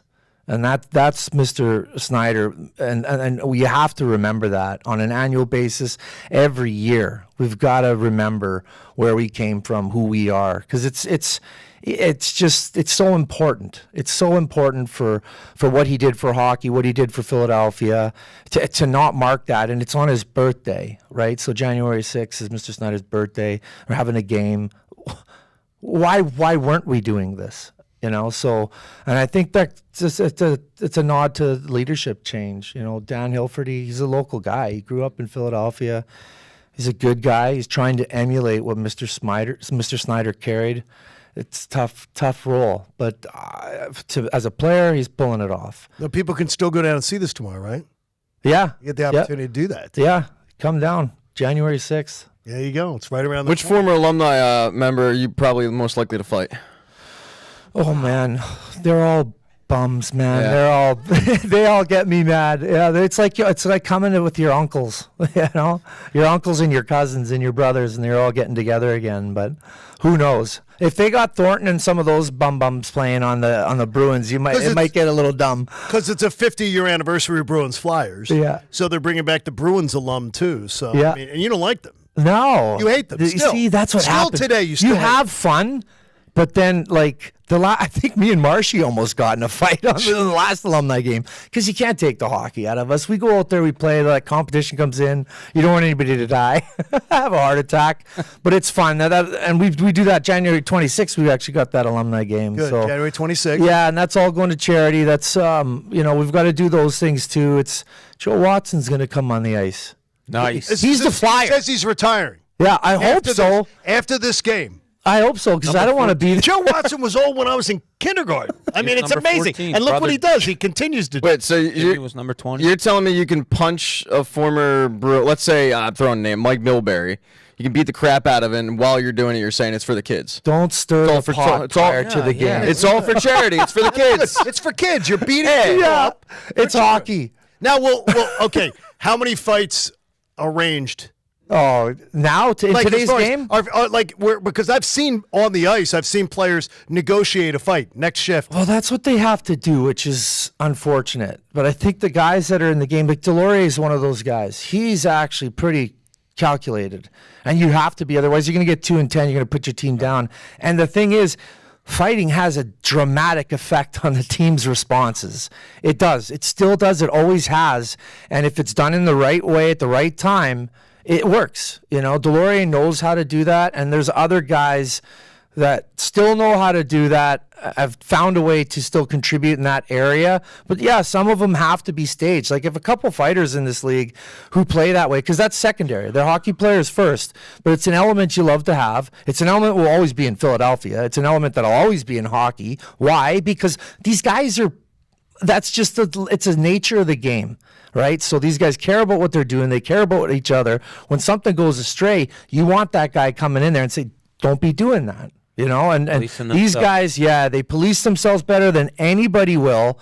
And that is something that's also attractive to any fan because it's a level of passion if it's done right. If you got idiots running around there, it ruins it for everybody. Then it's violence, then it's stupidity. But if you do it in the right way, like Delorier does and some other guys, they got to make sure they get their licks in. They got to stay ready. And so sometimes they are staged, but it's usually heat of the moment stuff right now. Todd, you mentioned the balls comment that Tortorella had earlier. I wanted to ask him about that. You're building a house. You can't build a house unless you have a foundation. Is balls the foundation for this organization? Like it was. I know it's. I'm not trying to be funny. Yeah, but you are funny. But you are though. It is. It's very entertaining. Let's put it this way: is that the anatomy that this team has to have in order to grow? I don't know how. In order to grow. Okay, is that the first thing that come you on, need, man. I don't. I think yes. I think if you're playing hockey, knows what I in the NHL, nobody else. That's a differentiating factor. You're not a kid anymore. This is the NHL. So what you do as a kid to get there, guess what? This is the NHL. It's a different level, man. Mm-hmm. It's way different. And kids got to be ready coming up into this because when we get here, hitting and the aggressive style is there because these guys care. So Torts is kind of bringing that back into the forefront of what hockey is. And if you look at hockey over the last couple of years, we need to do that. And the Flyers did it back in the 70s, won, and then it became a part of not the culture, it became a part of the fabric of hockey, is the intimidation factor. And Torts is being very true to bringing that back in, and that's hitting a guy clean, that's making sure you're doing it the right way and playing with an edge and taking that extra stride and work. That's what it is. It's work. Are you willing to do the work? Are you willing to do the things that are uncomfortable in order to win? And he's implementing that and he's staying true to it, and it comes back to the balls and the work ethic and the sticking in there. So yeah, I like that works in Philly too. PhiladelphiaFlyers.com. Find out more about January 26th for the big alumni game, and so you're in training for that. So we all are. The No Heart Attack Club. So you got Calgary tomorrow, matinee game. You got Pittsburgh Monday night, Montreal Wednesday night. So it's a good stretch here at home. Got to get some more wins in the win column, though. Get back in the winning column. Yeah, it's again, that's a tough time of the season. We just did a road trip out west. It was tough. We're running into some teams that are contenders, and they're starting to look like it. Like they're playing like it. They're heavier teams. They've got a lot more depth. So it's a good experience for this group to be able to hang with those guys. That's what I like seeing, is that they're 1-2 games. They're not blowouts. They're hanging with these guys. But that next step needs to be made. We got to work on the power play. Like those things got to get better. Todd Fedor, the color analyst for Philadelphia Flyers on 97.5 The Fanatic. Good job, Todd. We appreciate it, buddy. Check out that 26th, the alumni game coming up on January the 26th. We've got more on the Birds as we get ready for the Birds and the Giants' last regular season game. John Kincade Show here on 97.5 The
draft, and we were in the lobby of the Wynn. They have a broadcast station. At like 3 in the morning, we're getting ready to do our show back here. Here comes Chris Long in. 4. All right, we are back on a Friday morning. We do have a live studio audience that isn't eating or congregating or hanging out, thanks to our friends at David Auto. We heard from David Kelleher earlier. Everybody enjoying their breakfast from Homegrown Coffee and Creations, South Philly's favorite coffee and breakfast spot, 1515 West Porter. And, Bob, you only do the one sandwich. Yeah. I only do the one sandwich, but you're a big hash brown guy. I like love hash browns. brown. Yeah. A well-prepared hash brown. Oh, that was perfect, too. Pat really has enjoyed Yeah. breakfast eating this morning. I have. Yeah, a little bit. Well, we had some guests on, and they were compelling and good. So, did you think Todd Fedor was going to like just punch you if you cheered during the segment? No, I didn't want to find out. You know, it's the old adage, F around and find out. I didn't want to F around and then find out. So, yeah, I just decided to sit the sandwich down on the side. But now that you're talking, I got no threat over there. I'm going to slip Todd. I'm going to slip Todd $100. Maybe a little shot in on Dave the Hammer Schultz.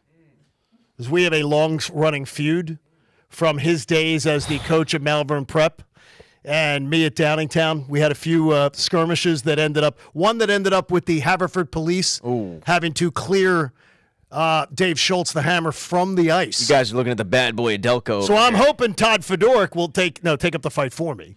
And because I don't want to meet Dave Schultz at any time. Yeah, you're at any time. I know you didn't watch Game of Thrones, but you're the little guy. You're Tyrion Lannister. Can't fight for himself, so he's like, anybody? We'll do trial by combat, but I'm going to need somebody because I'm going to get my ass kicked. That's the way it works. That's you right now. Well, that's why. Why do you think I was peeling off a Hyundai? I don't think that's enough. It's not the way to do it. I mean, if you give me 200, I'll get my ass kicked by Dave Schultz for you. Dave Schultz would count. Can you imagine Schultz pours in? He heads into even to the seniors league game. And just starts laying people out. I can imagine that. Yes. Knocking people around. Dave Schultz has to be about 70 now, right? Yeah. And Bob, he still could make me crap my pants. Let's be honest. Hey, a Football Friday in the Fanatic presented by Pump Man Philly. There we go. 24/7 emergency repair or pump replacement. Count on Pump Man Philly, the guys to know to fix your flow. By the way, when you see the Pump Man's trucks out the road, they love it when you roll down the window and you yell pump at them. It just tells them they feel that love coming at it. I'm ready for this weekend. I'm ready to see what the Eagles are going to do. And Andrew DeCecco left me, I would say, a little more positive than I was in feeling that he thinks they really will bounce back this weekend. He did not, and I will tell you from pregame talks on Sunday, we were talking before the kickoff on Sunday, he did not have that message for me on Sunday. It seems like he wasn't as confident last Sunday. Now, going into this Giants game, this team should have packed it up. The Giants are terrible. Their draft position does matter. And, Bob, yes, their draft position can be affected by 4 spots. Yeah. With a win. Now, I don't know that matters to the veterans, or does it? Wouldn't the veterans who are on the team go, hey, we want the better talent, we want the better draft pick, even though it's all about winning? Yeah, you get to the professional level on the surface because you're so athletic, you're bigger than everybody else, you're faster than everybody else growing up, and that all happens, and you get to where you are mainly because of that. But there's also an aspect of the mentality part of it, and from the players that there's a great lesson early on. My head basketball coach in high school, he was the last cut of the 76ers in 1972 or 73 or whatever. And that was a bad Sixers team, Doug Collins was the number 1 pick that year. And when he got cut, they came to him and said, you go to the Eastern League. If you make a name for yourself there, you can come back and play in the NBA. What he realized in the Eastern League is, God, there's always somebody better. God, there's somebody always better than you. And so the mental aspect of it all, the great ones have that. Not only the physicality, but they have the mental aspect too. Can you turn that off? You know how hard it is to play an NFL game? Like to get your body ready to go. Especially the last one. Yeah, Brian Dawkins put it great. They want us to transform into this just crazy person for 3 hours. How do you turn that off? And Brian's been really great talking about that after his career. But can you get yourself so hyped to play and not try to win? I don't think that's possible. I just don't. And if you go in there and you say, yeah, I'm going to go and play today, but we really don't want to win, man, that's putting your body out in front of like 300-pound missiles just saying, go ahead, hit me. I'm not playing hard. So I'm not going to take that into consideration. The one thing that Andrew said, and I don't know if you guys picked up on this in our studio audience, when you asked him the question, his answer made my ears perk up. When you said, you think they win this weekend, he goes, oh, yeah. I don't know if I could pull 100 people together, you guys included in our audience, and get that same response. I will tell you, too, that is not Andrew. That is not – he's so confident, and he does not answer it that way usually. I can't say, oh, yeah, right now when you tell me the Eagles are facing any football team. I just can't. I can't tell you, no question, oh, yeah, they're going to win. And I'm not putting Andrew down. No, you got it right. I was surprised when he said that, but I don't, like I said, among our people here, great fans here, I don't know if anybody could just say, oh, yeah, they win. Pat, what about what Washington is going to do? Now, my buddies, the Junkies down in D.C. that do the mornings down there, I sent a little text this morning. I'm trying to figure out what's the plan. And it appears that there will be veterans who maybe take a few snaps or no snaps at all for the Commodes. So they're not going to take this game seriously. It's almost like the Eagles are going to get where they need a little help from Washington. They're getting repayment for what they did in 2020 to the Giants. I don't even think it's repayment. Like, that's what the Commanders should do. You're an idiot not to. I would be rooting for that if I was a Commander. Yeah, like if you're the Commanders and you're the coaching staff and you think you're returning, why in the world would you try to win that football game? It makes zero sense. By the way, I don't think this is like an FU to the Eagles. It's more of like a, hey, we're trying to improve our football team, and we could go from pick, I don't know, I'm throwing out numbers, but pick 6 to pick 10. Yeah, I'm going to want pick 6. By the way, they do not. There's of the belief they don't think Eric Bieniemy is going to come back with the new staff. Like, they think they're going to move on from like everybody. He should get head coaching consideration at this point. I mean, I'll tell you what he did with Howell this year. Not only what he did with Washington, but what you see what happened to the Chiefs when he left. Yeah, I mean they're a defensive football team now. Yeah, it's crazy. Does it worry you that the Commodes are going to have the second pick in the draft? Right now, they lose on Sunday. No, because they're the Commanders. They will find a way to screw it up. I mean, they're just one of those organizations. I did not want to see the Giants are certainly right now in the 5th pick, and the Giants could find themselves all the way with the 8th pick if they win on Sunday. That could find themselves with the 8th pick. That changes drastically. To me, I didn't want to see going into this year, I didn't want to see Washington or the Giants find a way to fix their quarterback situation. And I don't have faith in their scouting department. And this is based on years that even with that pick, they'd make the right selection. Are the Giants going to go for a quarterback? I think they will. I think they will too. They are. Yeah, I think they really are. They have like basically one more year with Daniel Jones and the cap hit. They could take it. They could take the hit. But I mean, you figure, okay, you bring back Daniel Jones with a bad offensive line. You get hit. Let him get the crap beat out of him. And then in week 6, much like Doug Peterson with Donovan McNabb, week 6 the new kid comes in. You usher in the new era. But I don't have faith that they picked the right guy. Right. Yeah, I just look at it and go that at some point the blind squirrel finds the nut. And who their next head coach would be is one. And they're supposed to be 2 out of Washington this morning. If Bill Belichick parted ways with New England, Harris would consider trying to woo him. I'd say, that's good. That's going to take a first round pick. Yeah, well, it's going to take that first. It's going to take it. One of those quarterbacks is going to be. So you're going to want to. Well, and you saw what Bill Belichick did with Mac Jones and turning him into. Yeah. Oh wait. That was still a 15th pick? No. My point is though, like if you're giving up a top 10 pick to go get Bill Belichick, thinking that's going to solve it all, it's not. Bill Belichick. I don't believe that's going to happen. By the way, hasn't drafted well all that much. He's not going to turn Sam Howell into Tom Brady.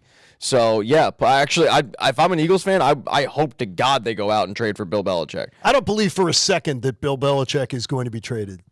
I don't believe that Mr. Kraft, after all he's done for that organization and everything, if they decide it's probably best to part ways, I don't believe Robert Kraft is going to say, well, I'm going to try to hold up another franchise of a draft pick to get you. Yeah, I don't think he's gonna. I don't think he's gonna do that. I don't think Bill Belichick would go for being traded. I don't think so either. I mean, a trade is, you hear it when we talk to players after they get traded. Oh, how do you feel? Oh, it's great. Another team wants me. It's like, yeah, it's also in the back of your mind somebody wanted to get rid of you. Yeah. And I don't think New England's going to have that little headline of getting rid of Belichick, but getting somebody for him. And keep in mind, too, like the history of Bill Belichick, right? He puts it in his contract with the Jets that if Bill Parcells isn't the head coach, he has to become head coach. Well, that happens, and what does he do? He gets up there for the introductory press conference and says, I resign. Yeah. And then takes the job with the Patriots. Like, he is a guy that wants to control things. And getting traded is not controlling things. Now, obviously, Robert Kraft will come to him and say, I think Kraft would say, yeah, this isn't going to be, oh, by the way, you got traded. This isn't Mo Cheeks finding out from John Clark at the airport, by the way, you got traded. Like, he'd have some say. Driveway. But my point is, like, he would have a say in it. And if you're that old, do you really want to make that kind of change? Probably not. I can't imagine anybody would want to. I think Bill Belichick is going to be 74, 73. I can't believe anybody would say, yeah, I want to hire that guy to be my head coach. Even despite me? Absolutely. Yeah, I think absolutely. How about this? Just wanting to hire him. How about line this? up. I think wherever he goes, it will fail. Oh, I agree with that. Well, It will fail. I mean, he's going to pick his spot. If he goes somewhere, he's going to pick his spot. I will tell you right now, I believe it will absolutely fail. I watched Joe Gibbs get another head coaching job, and he wasn't. He went back to the. He left football for 20 years? I mean, NASCAR. Yeah, exactly. He was a very successful NASCAR owner, but yes. No, I mean, like when you think about the NFL as a whole, Adam Gase getting 2 jobs, Frank Reich getting another head coaching job immediately. Like, yeah, there wouldn't just be one team that would want to hire Bill Belichick. There'd be multiple teams that would be willing to fire their current head coach to hire Bill Belichick. When you say Joe Gibbs, though, too, Joe Gibbs, I think, won the division his first year back. Like, he wasn't terrible when he came back. One thing I saw yesterday, Mike Tomlin has been the coach of the Steelers now 17 seasons, I believe. How many years have they won a playoff game? Oh, I would go 14. 4. Okay, well, in his entire tenure, 4 seasons he's won a playoff game. I'm a huge Mike Tomlin fan, but when I saw that number, I said, "Are you kidding me?" He's had that little playoff success. I don't think Mike Tomlin would be the coach of the Eagles in this town. I think they would have this city would have turned on him, moved on from him, said nope. Four playoff wins in 17 years, like 4 seasons that ended with 1 playoff win. I mean, you can go the other way. Look how many years Mike Tomlin had a team that never should have been over 500, that never should have won a playoff game. There's something to be said. It's almost absolutely parallel with Andy Reid. Like people love that he had the success here, but we're pissed off he never won the Super Bowl. Okay, careful what you wish for. You get rid of him, and you're not having that chance to win a Super Bowl every year. Like Mike Tomlin gets you to the playoffs every year. I'm sure if I go back and look at some of the teams, you'll look and say, oh, my God, how did that team even get to the playoffs? It brings me to this. So it's 2024. Bill Belichick or Mike Tomlin? For our studio audience, if Bill Belichick or Mike Tomlin was available, would you jettison Nick Sirianni? Raise your hand if you would. Nobody. Nobody in this room would think, boy, I bet you Mike Tomlin would get more out of the Eagles than Nick Sirianni does. I might do it for Tomlin. I would do it for Tomlin, and I'm trying to trash Nick Sirianni. I might do it for both. I would not do it for Belichick, but I would do it for Nick Sirianni. I might do it for Belichick. He's a defensive mind, and this defense needs restructuring. Yeah, imagine this. Imagine if Washington does blow it up, and you say, on this hypothetical thing, hire a Tomlin or a Bill Belichick, and you get the offensive coordinator from Eric Bieniemy from Washington and bring him in here. Wow. Well, I would love to see Eric Bieniemy coordinator. Yeah, I'd love to see him work with Jalen Hurts. Could do that. Bill Belichick would he would hate you. Oh well, I mean, he would hate you. A lot of people hate me. He would know who you were. It's understandable. He'd hunt you down. Now he'd love a Cooney. Oh, Cooney would be like Cooney and him would be like at training camp. He'd come over and he'd fist bump with Cooney. Yeah. He'd be him and Belichick would get along. You and Belichick would go watch. You would know how to Bob. You would know how to navigate his personality better than any one of us would from working beats. But there wouldn't be any PDA. You guys, that's part of the understanding. None. No PDA. You can respect me. I can respect you. With Jeffrey Lurie, but these were guys that he wanted. So it was such a swing and miss on Sean Desai That's going to be one that's going to like probably haunt me for a while. Guess what? If he didn't want them, that story's not coming out for a couple of years. Is that okay? Of course, the story right now. He'll Is that's change, who but, he but does it wanted. mean? But does it mean that that's a story that will be made up or changed? No, it's just. Of course, they're going to say right now that's who they wanted. We were all in simpatico. What's the word? Simpatico. Why can't I say that word? Simpatico. Simpatico with each other as far as who we got and all that. Yeah, of course. That's going to be the story now until the end of Nick Sirianni. And then when that all comes thing, it'll come out that, well, I really wasn't on board with Sean Desai or... No, something will come I take about. all that with a grain of salt. Matt Patricia is, do you think he's auditioning for the job for next year? In a As way, DC? yes. I do. I hope he's not. He's a veteran defensive coordinator who's a former head coacher. Yeah, I do think he's auditioning. I think he gets more leeway than maybe a Brian Johnson, honestly. Oh, well, it's weird because it brings me to what I wanted to bring up. Andrew believes that Brian Johnson's coming back. Yeah, and he makes a good case for it. I told Andrew, just afterwards, like, hey, man, like, I really appreciate you coming on, but I didn't like anything he said. They asked him to do the drug test on that. Everything he said it made me mad because, Brian Johnson's coming back. They're not going to invest in linebackers. It's much of the same. And I fear that what Andrew said with us is right. Like, I fear that they will bring Brian Johnson back, and we will get more of the same next year of bubble screens, and then 3 days later we get told why the bubble screen was a smart move when it didn't work. Yeah, but I can't imagine as a player, as a coach, you don't learn from that. And I'm not backing. I'm just trying to go with what Andrew said. The numbers are there. The eye test isn't. Some of the play calling is really head scratching. But he did get what, if we go back to the beginning of the season, we wanted out of this offense number wise. Did he have the best play calling, all that? No. But do you give a guy a chance to put another year under his belt? Do you give Jalen Hurts another chance to have, for only like the second time in the last 10 years, an offensive coordinator for 2 straight years? There's cases to be made both ways. You know why he hasn't had an offensive coordinator 2 consecutive years? Because they've been so well thought of that they moved on to another job. They got promoted. Nobody's calling for Brian Johnson. I do not. No, I mean, a month ago, believe he will get a head coaching interview this year. Yeah, I think he will. I think he'll get an interview. You really do? I do. I still think he'll get an interview. Wow. I don't think he'll get a job. I mean, a month ago, I was convinced he was in football. An interview? Yes. Yeah, like I think we'll get a head coaching interview. I thought you meant here. Homegrown coffee and creations. I'd interview him. They may hire. Choice work. Here's an idea I got for you. So it's another one of the ideas that I jotted down this morning. Washington moves on from Ron Rivera. Ron Rivera's not getting another head coaching job. He's still a relatively young man. I think he's 60. Ron Rivera is your defensive coordinator. Yeah, Who would say no to that? Yeah, they need a veteran defensive coordinator. Correct. And a guy with head coaching experience that could help Nick Sirianni navigate rough roads. Yeah, I mean, I'm not convinced he doesn't get a head coaching job, just because, as I said, the NFL always surprises me with who they hire. Like, I mean, a third shot, though, you think? Well, I'm just saying, like, there's some owner that could very well sit there and go, you know what? No one was winning in Washington. I can't blame him for that. No one's winning with that organization. He had what, half a season with Josh Harris's group, but right. So I'm saying, like, the excuses are built in where I'm not convinced he wouldn't. But yeah, I mean, at this point, you would not balk at that. Oh God, Ron no. Rivera's our DC. No. I would love it.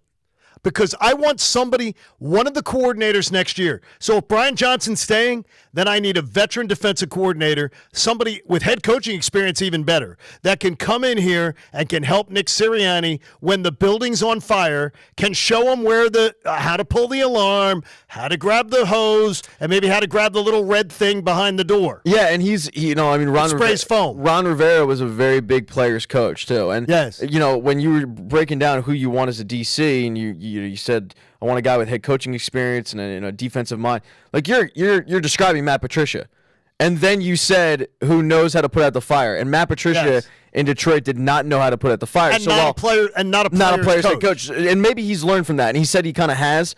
But still, like, you've got a situation where, yes, you have a former DC now in Matt Patricia who has the experience, but he doesn't know how to put out the fire, and Nick Sirianni certainly doesn't seem like he knows how to put out the fire. And Brian Johnson, I mean, he's busy telling you why his third in the parking lot play calling is actually really, really intelligent. So I just don't get the sense anybody on this coaching staff has self-awareness. Aaron joins us. Aaron, you have some ideas about what you want on the coaching staff. How are you, buddy?